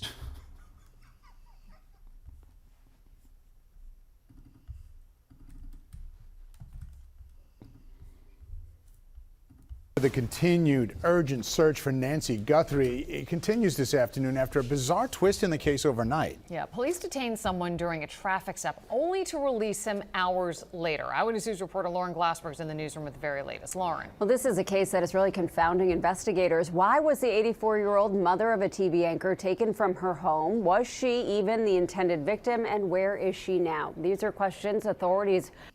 My view is that there's zero chance that this is purely about money. Why would you... All right, she's worth $50 million. Many people are. Or maybe not. I mean, I guess it's top 1%, but there's plenty of wealthy people in America that you could kidnap and hold for ransom that are not the mother of a high-profile jewel of America, golden girl. And it's a disadvantage. There's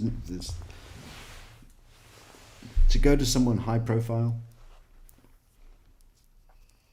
would be a disadvantage. They've got money, but many other people do that aren't famous, or the mother of a famous. So it's not just ransom. Maybe that's part of it. Maybe it's the sister, Annie, letting the rage hate out. Plus, there's all that talk about, what was it? On the Amazon blurb? Contemplative exploration. Slow building narrative of the mystic experience. So maybe it's some kind of sick, shamanic ritual, a sacrifice. Like in Apocalypto.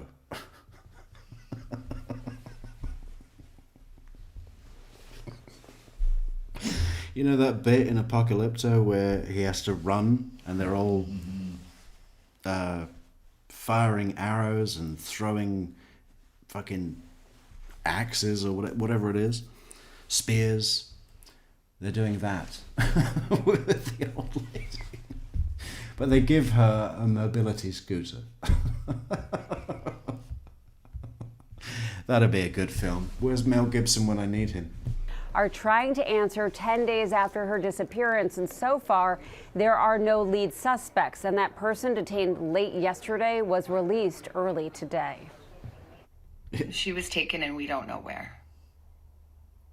And we need your help. It is no doubt a gut-wrenching time for Savannah Guthrie and her family. Their 84-year-old matriarch missing since Sunday, February 1st. Yesterday, a man was detained, and it is no doubt a gut-wrenching time for Savannah Guthrie and her family. Their 84-year-old... There you go. That is a Hermes. Okay? That scarf, $800. Who paid for that scarf?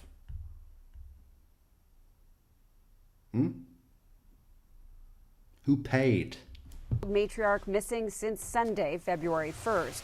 Yesterday, a man was detained and then quickly released. The FBI pulled out the Miranda rights, and he read me Miranda rights. Carlos. El muchos pesos. And that's when I asked, so I'm being arrested. They're like, no, we're just reading your Miranda rights so we can ask you some questions. What kind of questions? It's about a kidnapping. What? I didn't kidnap no one. The man who calls himself... Yeah, it's about a kidnapping. What? I thought you were kidnapping me. Because that's what he said in another... I thought I was being kidnapped. Because they didn't say anything when they bundled me into a van. Then I asked them what they want and they said, we are arrested for kidnapping.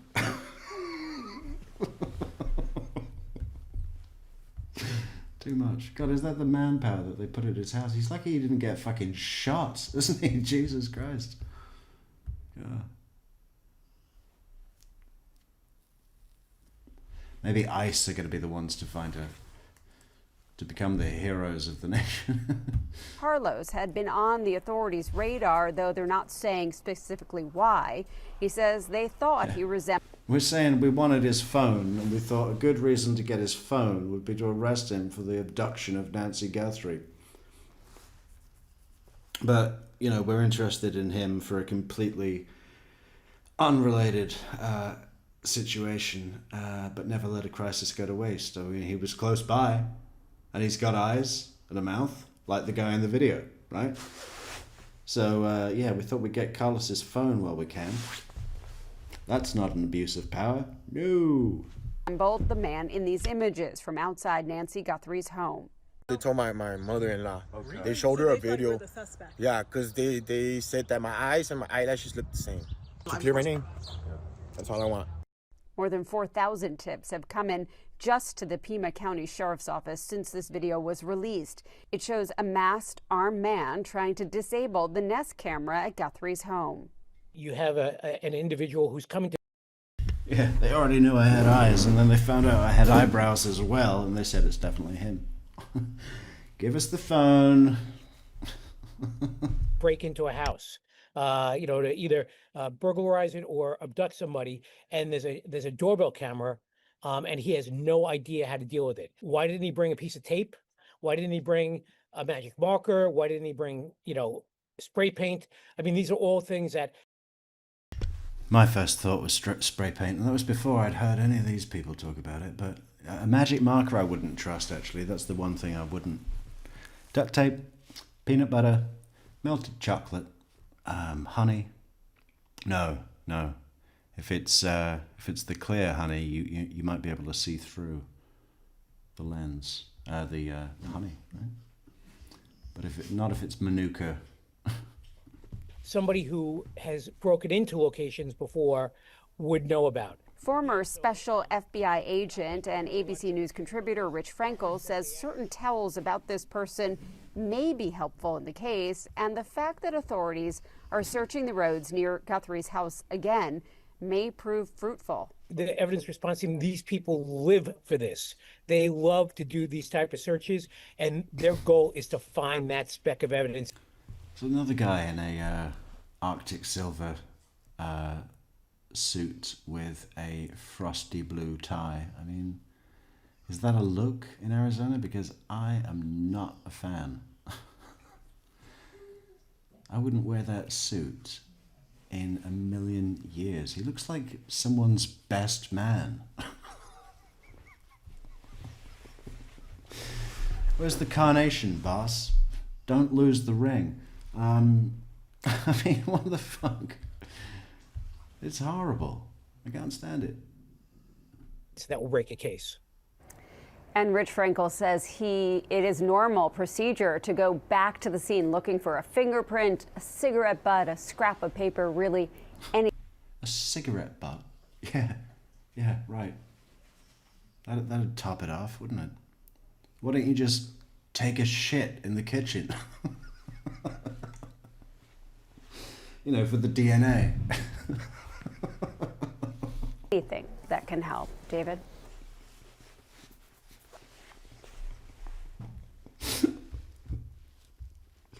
24 minutes ago, this must be breaking. Let's bring in retired FBI Supervisory Agent James Galliano, live outside of Nancy Guthrie's home. So one of the big questions, James, a lot of us have, what are the points of entry? We saw that at one point in Again, I mean, not quite Arctic silver, but frosty blue tie, and light grey, sort of a chrome. What do you call that? Stainless steel. What would you call that grey? In comments, let us know. It's not midnight steel. Shark. It's almost like, it's not shark skin, like with what that means, but the color of shark skin. Actual shark skin. Shark fin, that's what you could call it. The time that investigators were on the roof, it would appear that the exit location was the front door because that's where you see the blood splatter. But where else could the suspect have entered into the home? Where's our logo?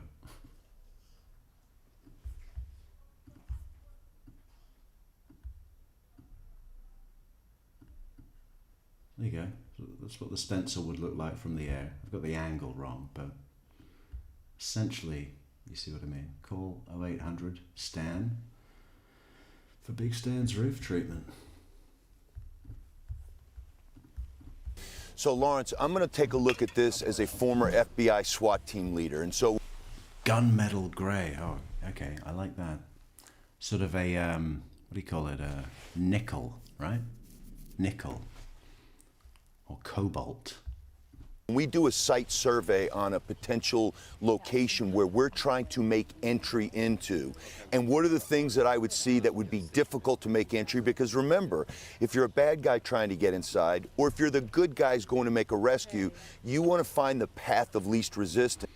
I'm trying to imagine living in that house in the desert and driving up that driveway and getting out and going in the front door, and it just seems a really weird place to live to me. And look, much of the architecture out here, obviously with the ties to Mexico, much of the architecture is Spanish or Latin American type. And on the front door, and I've looked at that front door, you can see it, you know, over my shoulder here. It's right behind me. It is a thick wood, hickory, oak type door. It's very, you know, simple and synergist with the locality here. And in front of it, there's something that we call a rejas. And what is a rejas? It's a Spanish word. It's like ornate wrought iron grating, and usually they're put over windows or doors. And what do they allow? They allow for ventilation in or out, and they're also for security. Well, Mrs. Guthrie has one on her door. So that was an additional layer, and why this individual, this perp, this suspect, decided to go there to disable the Nest camera instead of, and our intrepid drone team has been out here and they've taken great drone footage from high above. You can look at the entire property. You know, there's an outbuilding back there, there's a pool in the back. There are multiple points of entry that you could get into very easily. In the back of the house, there is a back door that's got like 9-panel window panes in it. You could have easily broken one panel, reached in your hand, unlocked the door, and gone in with nobody noticing. So why the suspect went to the front? We obviously know that Mrs. Guthrie was there at some point in time because we know that the blood spatter is there and the DNA came back to her. It really boggles the mind. This case gets confounding. And again, investigators certainly know more than I do. But as I look at this, and if I'm thinking about it from the good guy perspective trying to get in or the bad guy perspective, I don't understand why that front door would have been an option. You could have gotten into and out of that house, avoided the surveillance from that video camera on the front door, and brought her out the side where there are no surveillance cameras, and had a car there to take her away. It boggles the mind. James, does it show you that she evidently won when she was dropped off by, we assume, the son-in-law? She went in the garage. So that means, I would assume, you go into the garage because the front door is locked. You make a choice. It's easier to hit a button than it is to maybe fumble for your keys. Would you assume the same thing? And would you think that a woman, an 84-year-old woman, would always be sure to keep that front door locked? And going in the garage, isn't that a further indication that it was locked? And then you wonder, did you break that door off the hinges? You know, did you pick, I don't know of anybody that picks a deadbolt lock. Maybe you do. What does that tell you? Yeah, well, Brian, and we don't know how that garage door operates. Is it a key code pad? Right. Is it a traditional key? Was it left unlocked like sometimes people do? I can't imagine an 84-year-old woman reaching down and lifting that door up. It was probably an automatic garage door opener. Maybe she could have had that too. And yeah, especially not one with a door that was worth $50 million.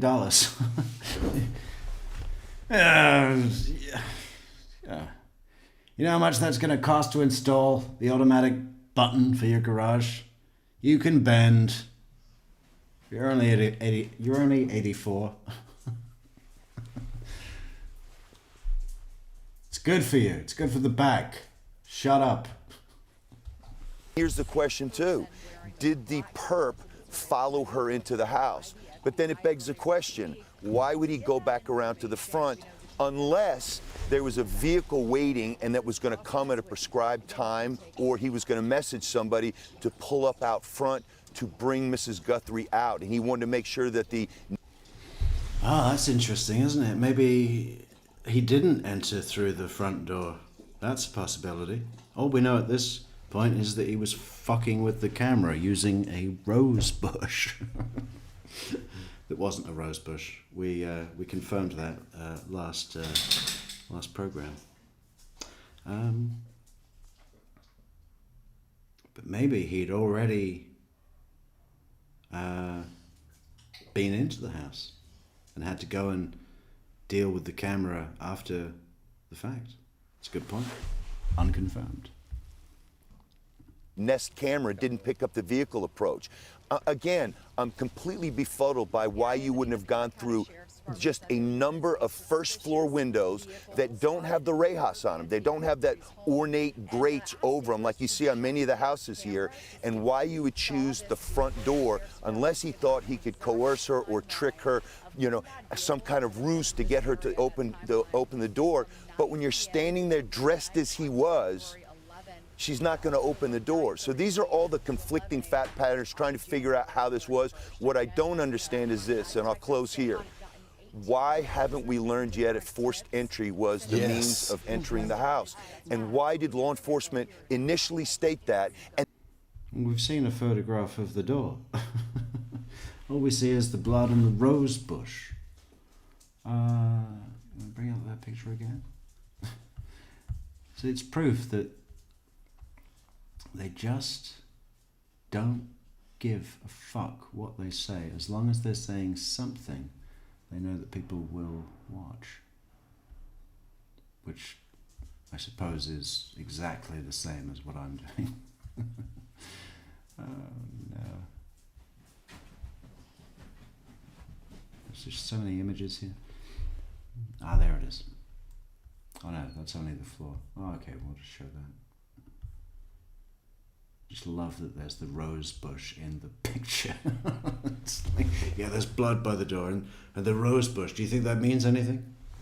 Maybe a date gone wrong? An unwanted Tinder match? He showed up with flowers. She opened the door, said you look nothing like your fucking picture, hit him with the flowers, and he ran away. and then quickly walk that back. I think that's a key piece of evidence here, and I don't know why. I've thought about this, why they haven't released that. Right, we all have those questions and questions about the cameras. Some have said there were cameras found on the roof in the back, other cameras inside. We want to see what those cameras caught. Did she have an alarm? If she's a woman, 84, living by herself, you would think she would have an alarm. What's the latest there? What about a presser? It's been a while. Yeah, you think Savannah Guthrie is going to shell out for an alarm? She already said no to the automatic garage door. An alarm is even more money, and it's a subscription. It's just an ongoing cost. I'm not doing it. You can yell for help. It worked when you were. It worked in 1965, and it will work today. Okay. Scream at the top of your lungs. It's the same as a panic button. Since we've heard from the police, the last time we were briefed from the sheriff's department, I should say, was what, a week ago? Are they planning on saying anything?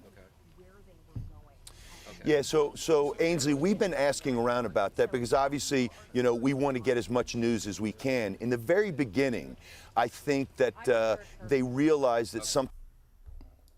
Hang on.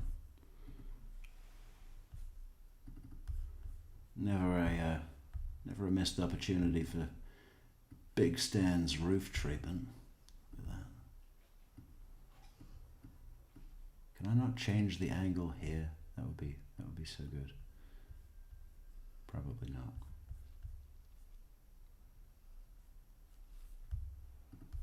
Times too much information is not a good thing. It's not going to help. And when you have two agencies, the FBI has been kind of tight-lipped on this because, again, we are second seat, right? The Pima County Sheriff's Office, they are directing this investigation from the front. The FBI is in an advisory capacity. And that makes it difficult. You need a singular line of messaging. And that's why you would have a joint operations center. You'd have, you know, agents working with deputies, and that way all of that information. All of this thing about them working together. Oh, we've called every agency. Okay. And then some people have been saying, well, they weren't, in the beginning, they weren't working in concert. But now they are. It's like, what? They've come together. And there's a synergy there, and then there's one. Part of this whole thing seems to be a promotion of the power of law enforcement. Why is that? Presser to put that out. They have stated repeatedly, we're not having another press conference unless or until we have a significant piece of evidence or information that the public needs to hear about. But James, and I say this cautiously because the thin blue line exists for a reason. And many people in law enforcement understand the job and are hesitant to criticize rank and file. But when it comes to leadership, were there some failures here? Securing the crime scene, the way the grid search is being done, not... Stuck in the cactus till morning, huh? Yeah, Soap ran into a cactus the other day. You should have heard it. I think she'll avoid them quite carefully from now on. Using the proper equipment to make sure that the scene is not contaminated. Just now beginning this type of grid search. What? Put up the tent and don't let the sheriff live there, even if his wife has thrown him out for failing again. What do you see as an investigator that's done the job and has supervised the job? Yeah, Lawrence, we definitely know that. Music by Brian says, I've never watched this much Fox News ever. I feel the same way about cacti. I've never spent this much time looking at cacti ever. Law enforcement has a tough job, and for 25 years I saw things from the other side of the crime scene tape, and I know how difficult it is where you hear things said in the media. 25 years I worked with light, okay? I know all about how light travels, and I know about the differences of reflective light. 30 years in the job, okay? Okay? All of these guys. What is that about?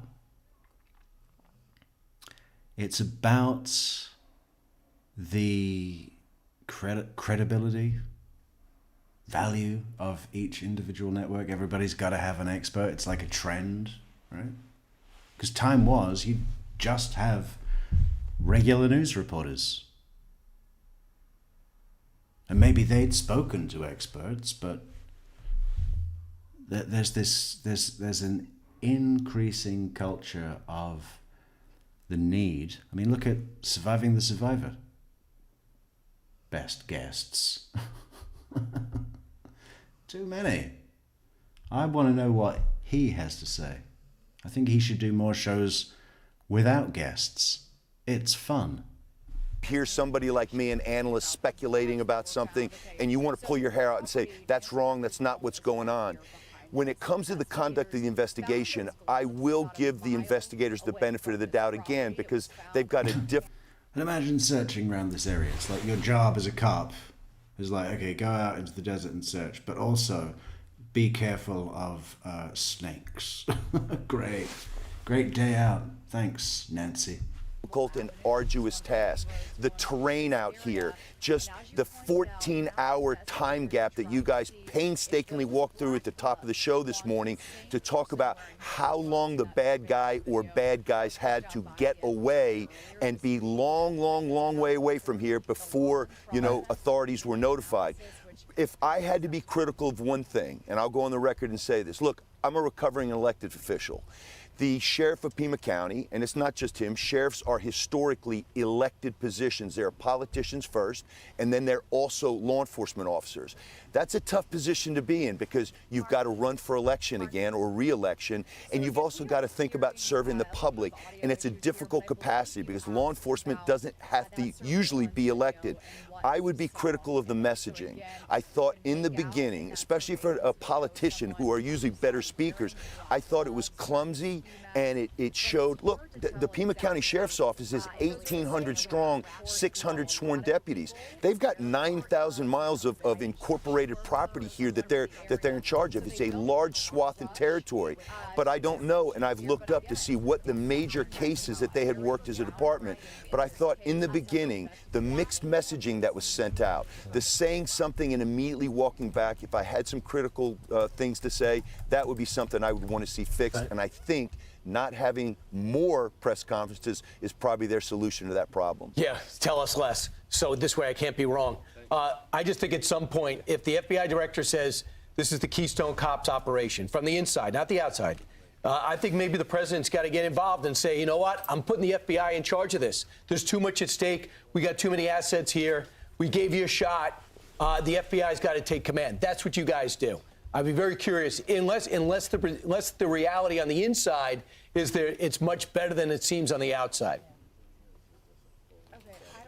Yeah, Brian, you know, I'll share this. You know, I do talk to people that have talked to people inside the investigation, and not about particulars of the case and how it's going, but about the fact that there was a 48-hour period between the time that the case was first stood up and the Pima County Sheriff's Office, rightfully so, took over the purview of the case, and when the FBI was allowed into the investigation. 48 hours. Now, that's not the rank and file deputies. There's one right over my shoulder right now doing due diligence, walking the property, making sure it stays secure.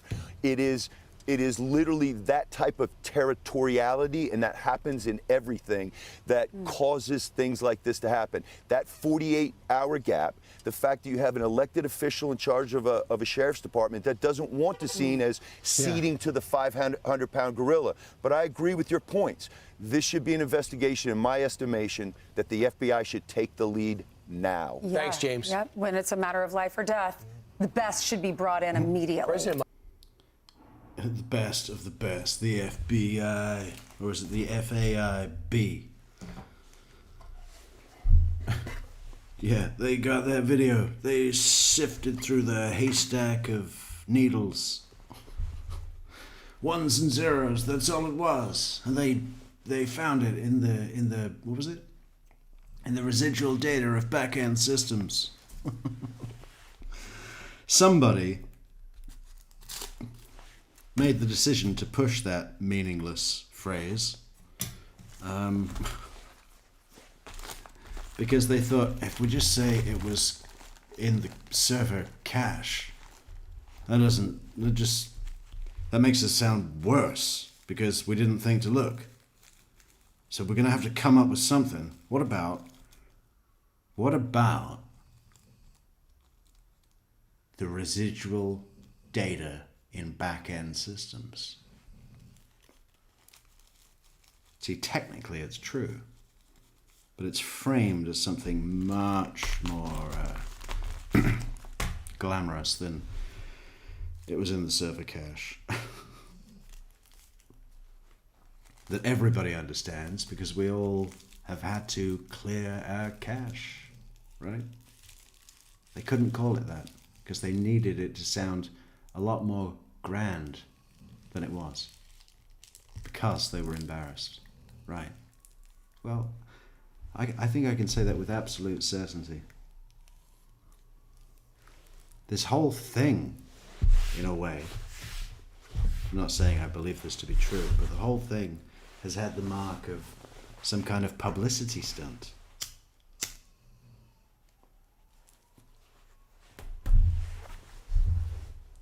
And if that's not what it was, I mean, it's certainly become one for the FBI and probably for Nest as well. Surely they've heard my show by now and heard my fucking fantastic idea about how they should be putting a team together. It should be a full-scale corporate priority for Nest to find the grandmother of the nation and bring grandma home. Hashtag bring grandma home. Great opportunity. And the roofer guy, we've said too much already, but you know where I stand on that.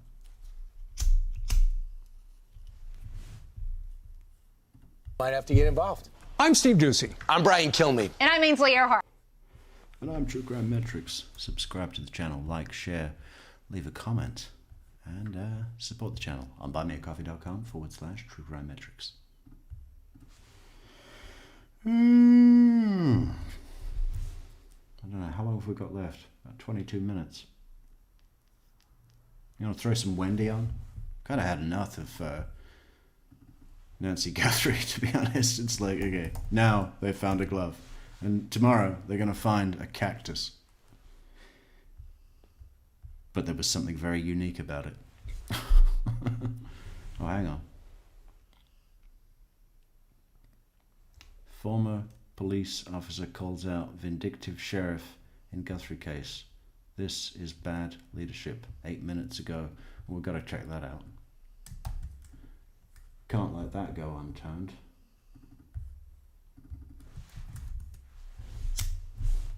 So overnight, the sheriff's forensics teams in Tucson searching the side of the road near Nancy Guthrie's home. This is the very new stuff now. This, as sources confirm, the FBI is processing a set of gloves found about 1.5 miles from her house.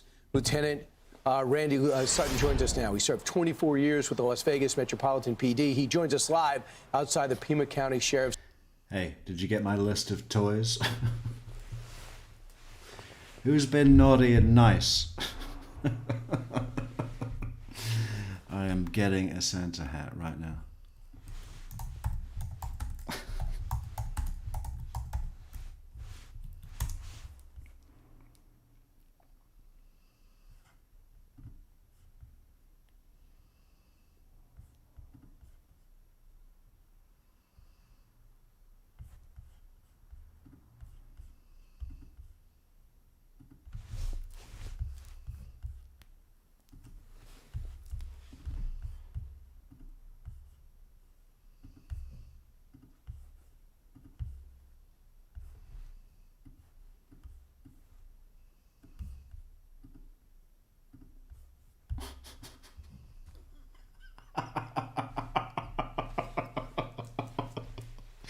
Come on. Fucking, you better leave a like on the video for that. And support the channel on PayPal. Link in the description. That is genius. I need to screenshot this. That needs to be our new profile picture. I love that his eyes are closed as well. Has anybody spoken to the North Pole?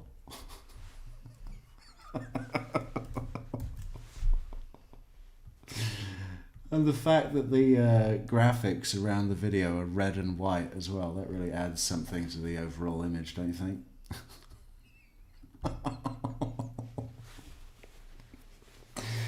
Oh, the real DJ Miller, how you doing? Office in Tucson. Randy, your take on what they're looking for that would prompt them to go there at night. Las Vegas has confirmed the FBI is processing a set of gloves found about 1.5 miles from her house. Lieutenant Randy Sutton joins us now. He served 24 years with the Las Vegas Metropolitan PD. He joins us live outside the Pima County Sheriff's Office in Tucson. Randy, your take on what they're looking for that would prompt them to go there at night. What could you maybe infer from this? Well, in a sense, it shows how desperate they are to literally turn over every stone on this investigation. They are looking for anything, and the reality is that this is very difficult terrain. When you're looking at the wide scope of this search, I mean, it encompasses miles and miles, and with the hope that they will be able to recover something that might have been discarded. Now, I caution about the enthusiasm that has arisen from the discovery of these gloves. Is it possible that they're involved? Sure, and they will diligently, the FBI will diligently examine those for DNA and any possibility. They'll be comparing the material from enhanced photographic images that they recover from the video. They'll do anything to either confirm that those possibly might be the gloves, or that this is a non-starter. Yeah, right. Probably. Another some people one. have said those gloves, the ones we saw in the video, that might be the ones we found on the ground. They found on the ground, are from the food service business. That might be somebody that works in some type of area. Yeah, it's a taco truck down the road. Yeah, we found another set of gloves 15 feet away, and then another one. Area where you need the thickness of those like thermal gloves. How do you feel about that? Well, I personally believe that those gloves were easily found in any Home Depot or Lowe's, and they are used for plumbing work and things like that. Okay. And that there was a set of gloves underneath that. That's my belief. That's why you would have the thicker gloves. So the sheriff hasn't spoken to us in a while. We get updates just by piecing together different reports and clues and trying to do our own sourcing. How do you think this is working with the FBI and sheriff, the coordination, the leadership? How is it viewed inside from your contacts? Now, that's a great question, because this is something that's concerned me from the very beginning. Of course, following this case from the outset, beginning when the sheriff did give his press conferences, the way he gave these press conferences was startling. It was unprofessional. He seemed to be out of his depth, quite honestly. He gave information and he walked back information and he said this, he said that. Clearly under his leadership, the scene was not secured properly. What the fuck? Wasn't that Mike Tyson? Is he involved? He gave information and he walked back information and he said this, he said that. Clearly under his leadership, the scene was not secured. Okay. Is that a mistake? Like the other day when that FBI expert was referring to Savannah Guthrie as Samantha Guthrie? Mike Tyson has spoken and said, bring grandma home. That's the sentiment of the world, isn't it? Bring grandma home. Just tell us the number of the mine shaft and point it out roughly on a map and we'll send in the hazmats. Properly. We're now understanding that the FBI wasn't called in until several days later, that the scene itself was compromised. This is bad leadership, and I can tell you this, that I've been on the ground here for like 10 days now, and yeah. How's the hotel, huh? How's the hotel? Any perks? Any massage treatments in the hotel? In your room? I've got pretty good sources in the area when it comes down to how this sheriff is viewed. And he is viewed as a vindictive sheriff, that he has, in actuality, gotten rid of some of his most experienced people, including on the homicide team. The homicide team here is, they don't get that much experience because I think last year there were only 5 murders as opposed to Tucson, which had like 50. So to be a homicide detective requires a great deal of time and education, but... Boom, thank you so much. The real DJ Miller for this super sticker. Thank you very much. Experience. Well, he got rid of his most experienced because he had disciplinary problems or personal problems with them. Same thing with the pilot of the airplane that needed to be up immediately in the search and rescue. He got rid of the pilot and assigned it back to another assignment. He was their pilot. And in all reality, he is not viewed as an effective leader. He's viewed as a vindictive leader. And we're seeing that, I believe, because he hasn't given a press conference since all of the criticism that arose from his other press conferences. And this is bad leadership. The people have a right to have some transparency. Yes. Of course, you don't want to give up the leads or anything, but the people have a right to have some confidence in the law enforcement area here. I keep going back to John Ramsey told me on Sunday, one of his big regrets was now pushing harder to get the FBI. Jesus, look at that guy's tie. Man, why? Why would you do that? More involved early. He just acquiesced and said, do your thing. He says and he really regrets not doing that, and we know the death of his daughter was in his own house. Lastly, if there was a Guthrie getaway vehicle, was it caught on a traffic camera anywhere after you saw the doorway video? Do you think, what would you be looking for there? Could that be possible? Yes. Yeah, it is possible, and I think that's why they're... Oh, it is possible? Yeah, it's possible. Yeah. Just like it's possible that the intruder had eyes and a mouth. Possible. Looking at every single ounce of video that they can obtain from security cameras in convenience stores to the whatever is out there officially in the government, poll cams and things like that. So they're looking for anything that could possibly be have been utilized as a getaway vehicle. And I fully believe that it is out there. He didn't drag that woman out of there and carry her off to Never Land. There's a vehicle involved. Right. The city of Tucson does not have... Yeah. It's either a vehicle or a magic carpet. But don't worry, because the FBI are doing tests. Cameras that record moving vehicles. So it's unfortunate.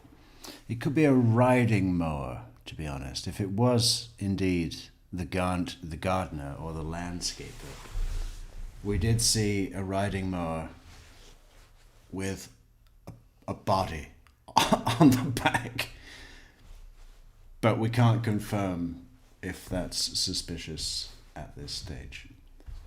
Some people might like that, but doesn't help here. Thanks so much. Appreciate it. Great job. I'm Steve Ducey. I'm Brian Kilmeade. And I'm Ainsley Earhart. So Brian doesn't like Fox. Well, what are the... should we have a look at the John Ramsey... what's his name? John Ramsey Benet. Is that it? Or Benet Ramsey. John Benet Ramsey. Yeah, that's it. John Benet Ramsey. Should we have a look at that letter? It's got to be the fakest letter ever.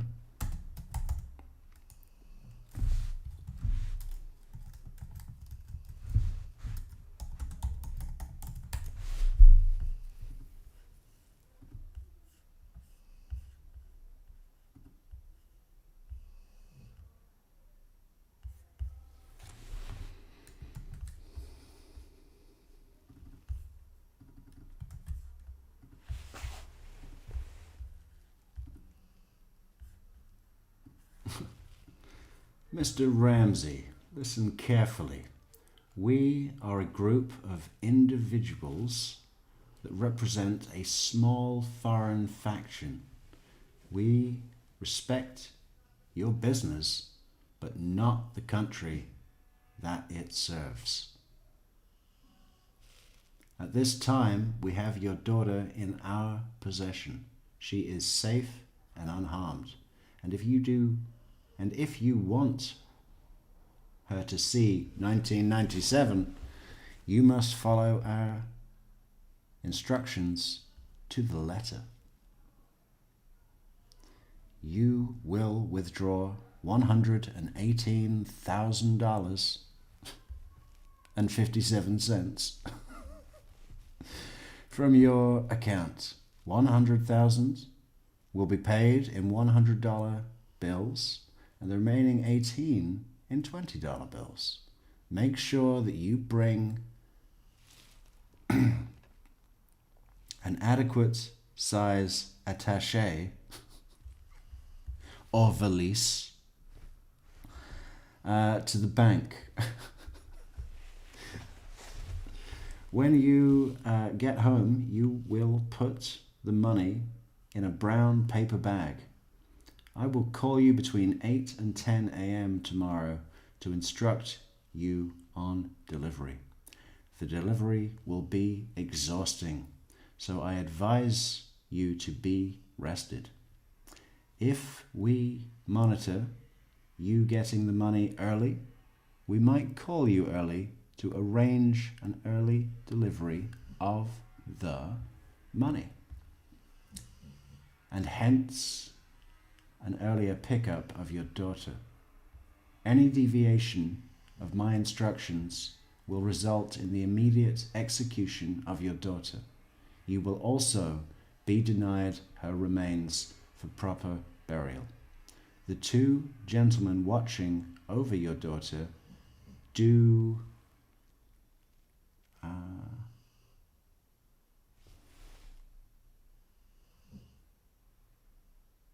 two gentlemen watching over your daughter do... What does that word?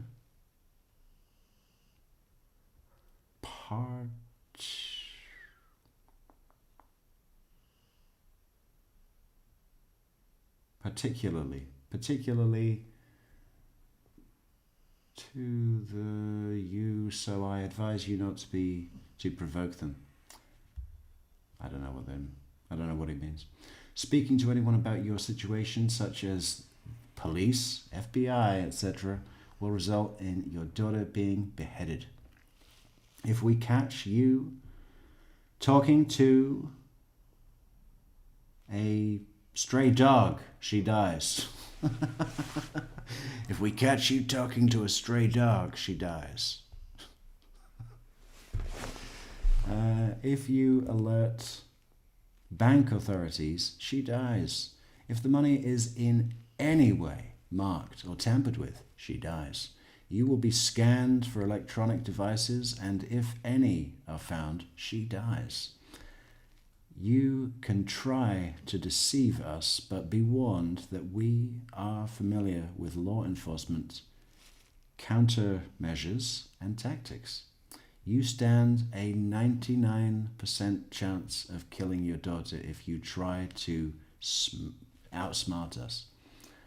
Follow our instructions, and you stand a 100% chance of getting her back.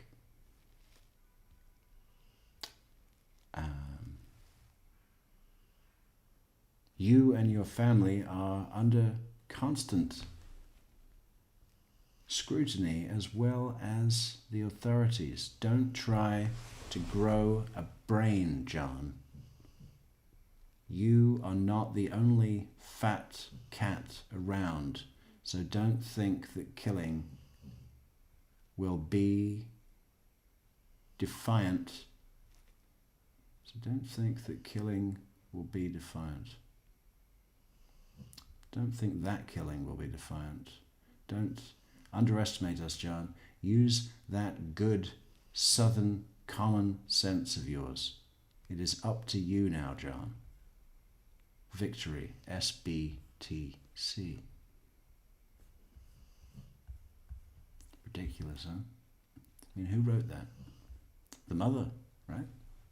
Must have been the mother. But why?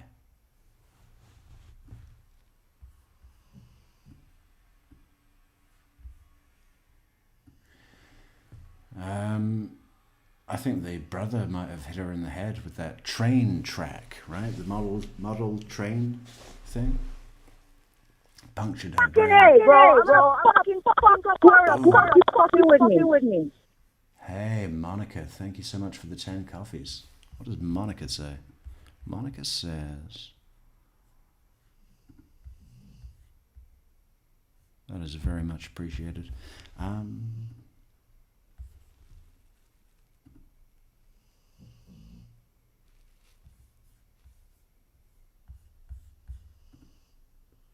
Filling your attaché case with some strong coffee.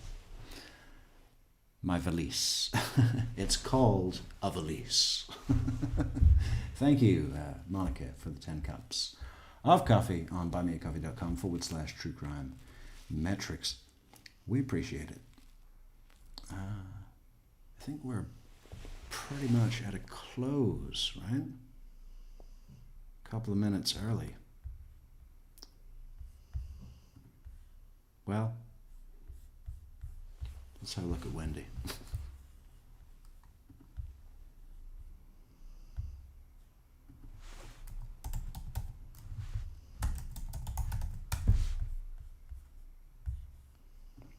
If I did have information, I would have given it to the police 8 years ago. You bitch.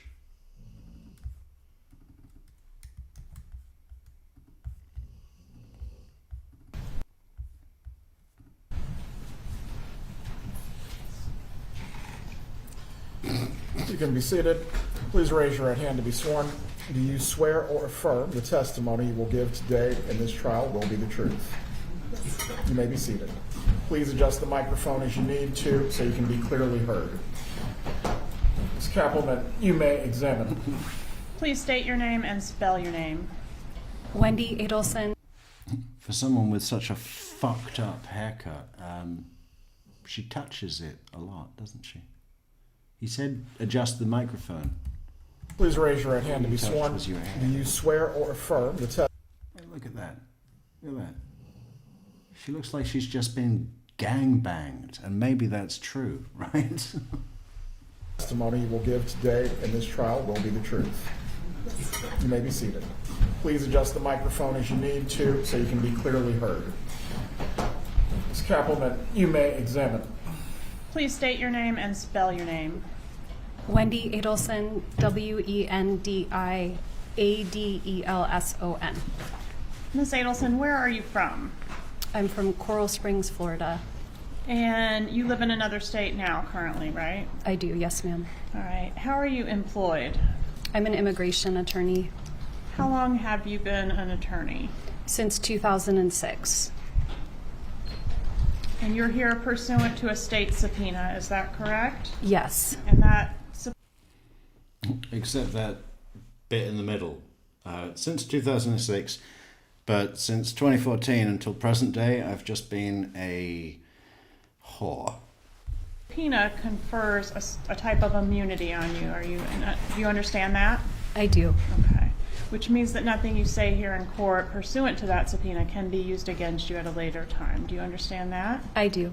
Okay, but it doesn't necessarily mean you could never be prosecuted. It just means that what you say in court could not be used in any future prosecution. Do you understand that? Yes. All right. Yes. And when I need sympathy, I talk with a little bit of a lisp. Yes, I understand everything. I want to ask you about your ex-husband, Daniel Markell. Is that a fair and accurate photo of Mr. Markell? Yes. When did you meet him? We met originally online. It must have been the fall of my first year of law school, so 2003. Okay, and when did you marry Mr. Markell? And I was so surprised by your question, Georgia Campbell, that it took me a minute to remember when I married the man, or met the man, that was murdered, that I'm now testifying about. I really had to go back into my brain and think, gee, golly, my golly good gosh, when was that? Let me think. Well, I had just finished my undergrad.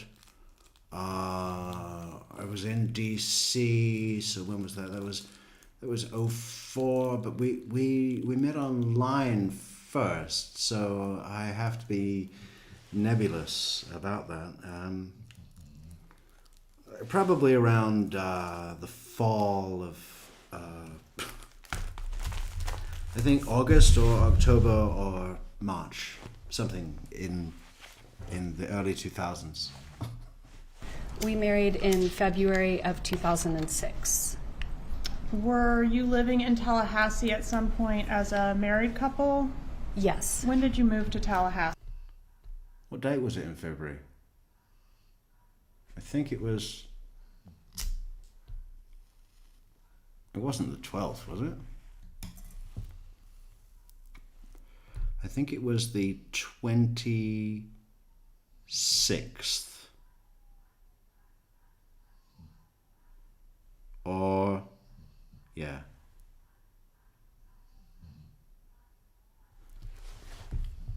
Let's look it up. Do we want to commit? Anyone want to have a guess in chat? When was Wendy Adelson's marriage? Oh, boom. Fucking A. Yeah. Yep. You all saw it. We moved to Tallahassee my final year of law school, so that would have been in the summer of 2005. And we were here from 2005 till 2006. We spent a year at the University of Miami from 2006 to 2007. Yeah. And that was his one chance not to be murdered. Think you can cut it, Markell? Lot of kosher restaurants in Miami, Markell. then came back to Tallahassee. You heard of the Donna Klein Academy, Markell? From 2000. Up in Boca. Yeah, Boca. Boca. Boca Raton. Say it. Say it. Boca. Until 2014. All right, and which is also where they got married, right? during the time You gotta love a bit of Boca. That you were living here in Tallahassee. Did you live over on Trescott Drive? For some of the time that we lived here, yes. And when you were first... Now my address, Aqua Lane. child was born, were you residing at the Trescott Drive residence at that point? Yes. Okay. I think I have a photo of that here. Is that the Trescott Drive residence? Yes. God, I bet she loves looking at that, doesn't she? Sick. I think I have a photo of that here. Is that the Trescott Drive residence? Yes. Yeah, there's the car. God, she fucking... She probably gets wet looking at that picture. Sick cunt.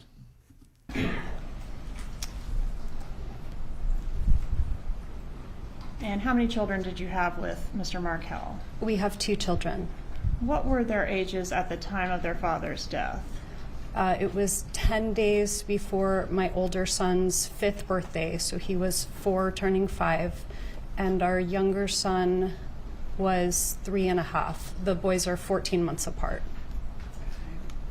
And did there come a time when you and Mr. Markel separated? Yes. When was the separation? God, check it out. After 34 votes, the poll is completely even Steven, tied, 50% apiece. Is Dominic Evans the intruder? 50% say yes, 50% say no. Fascinating. Divided.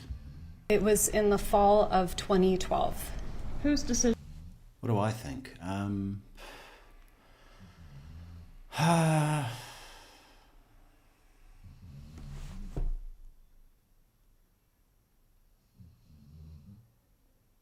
Well, I mean, he's got criminal history, embezzlement, robbery, burglary.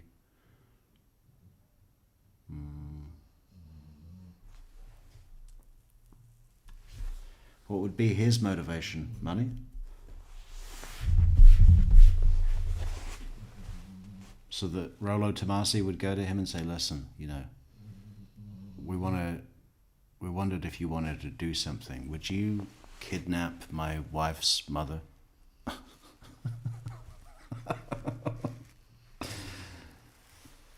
It's just like the beginning of Fargo, right? You want your own wife kidnapped.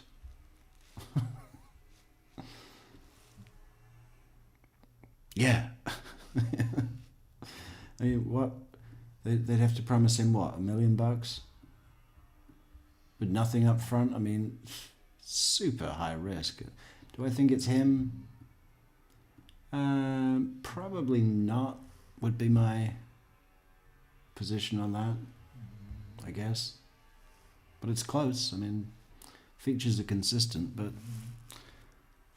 that's genetics. That's genetic. There's lots of people that were consistent. That's what makes it genetic. What decision was it to separate? It was mine. How did your ex take that news? Well, we talked about it many times before it actually happened, but when the separation became official, he was very upset. And even though there were problems and issues and discussions, it was a surprise to him when it actually happened, right? It was. Okay. And was part of the reason for the separation your differing views on how to raise the kids pursuant to the Jewish faith? I'd say it was a very small part, but it was a part. Did you consider your ex to be a religious zealot? No, I didn't think he was a religious zealot, but I did think he was using religion as a way of controlling me. Did you think he was more devout in his faith than you were? He said, please don't use my bowl for putting milk and meat in, because then, you know, I can't use it for any of my stuff. And yeah, that's controlling to Wendy. Are you mixing meat and milk in my bowl again, Wendy? I told you, Wendy. I don't know that, I feel like devoutness has to do with maybe a relationship with God, and I don't know that his was more strong than mine, but he was more observant of kosher rules. God needs to testify. Can we subpoena him?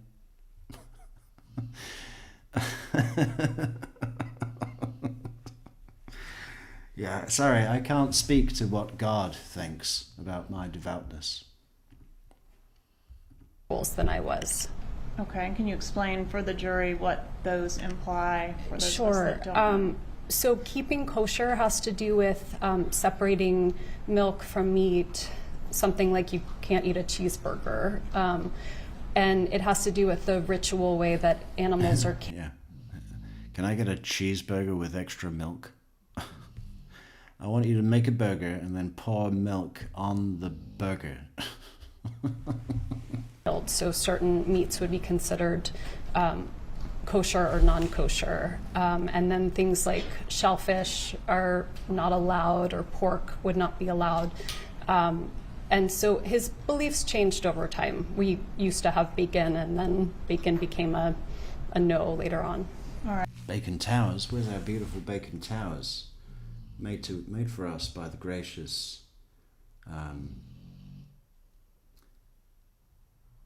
Monica. Bacon tower.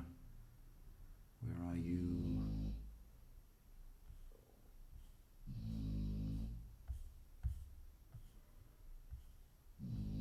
Ah.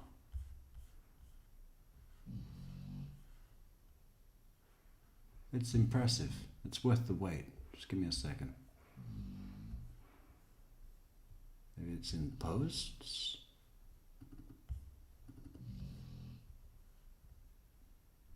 No. Fuck. Downloads.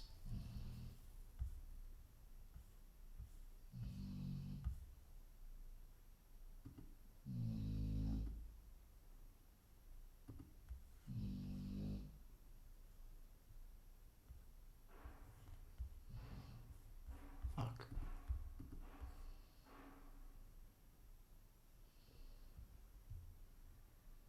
I saw it a moment ago. Ah. Anyway, we should probably go. We'll try and do another show later. Early. Try to get that body clock set. It's not easy, you know. I mean, I'm a human being. I need at least 8 hours of sleep a day, and about 10 at night. But apart from that, I'm here streaming for you all. For you all. Thank you. Thank you for coming. We can't find the Bacon Tower, unfortunately. But tune in later, where we will be doing, I don't know, we're going to milk this Nancy Guthrie shit anymore? I mean, let's just wait until, let's do something else. Let's go to the goddamn, what do you call it? Courtney Clenny case. That's coming up, right? Do some of that. Listen to her screening for 4 hours. That'll be fun. Join us again later on True Crime Metrix tonight. What time? Maybe, I don't know. 7? 9? Between 7 and 9. Notifications. Join us on X. Let's build that platform. Twitter, X. Follow us. Like everything we do. Support us on there, because that's a helpful thing to do. And we need to do more on there. Maybe even lives on there. We'll see. It'll be fun, whatever it is. Okay, have a safe drive home. Be kind to each other. Don't kidnap the elderly. And, don't become obsessed with living in Miami and kill your ex-husband either. Neither of those things. They're off the table. You don't need to do them. Good night, everybody. Good afternoon. Boom.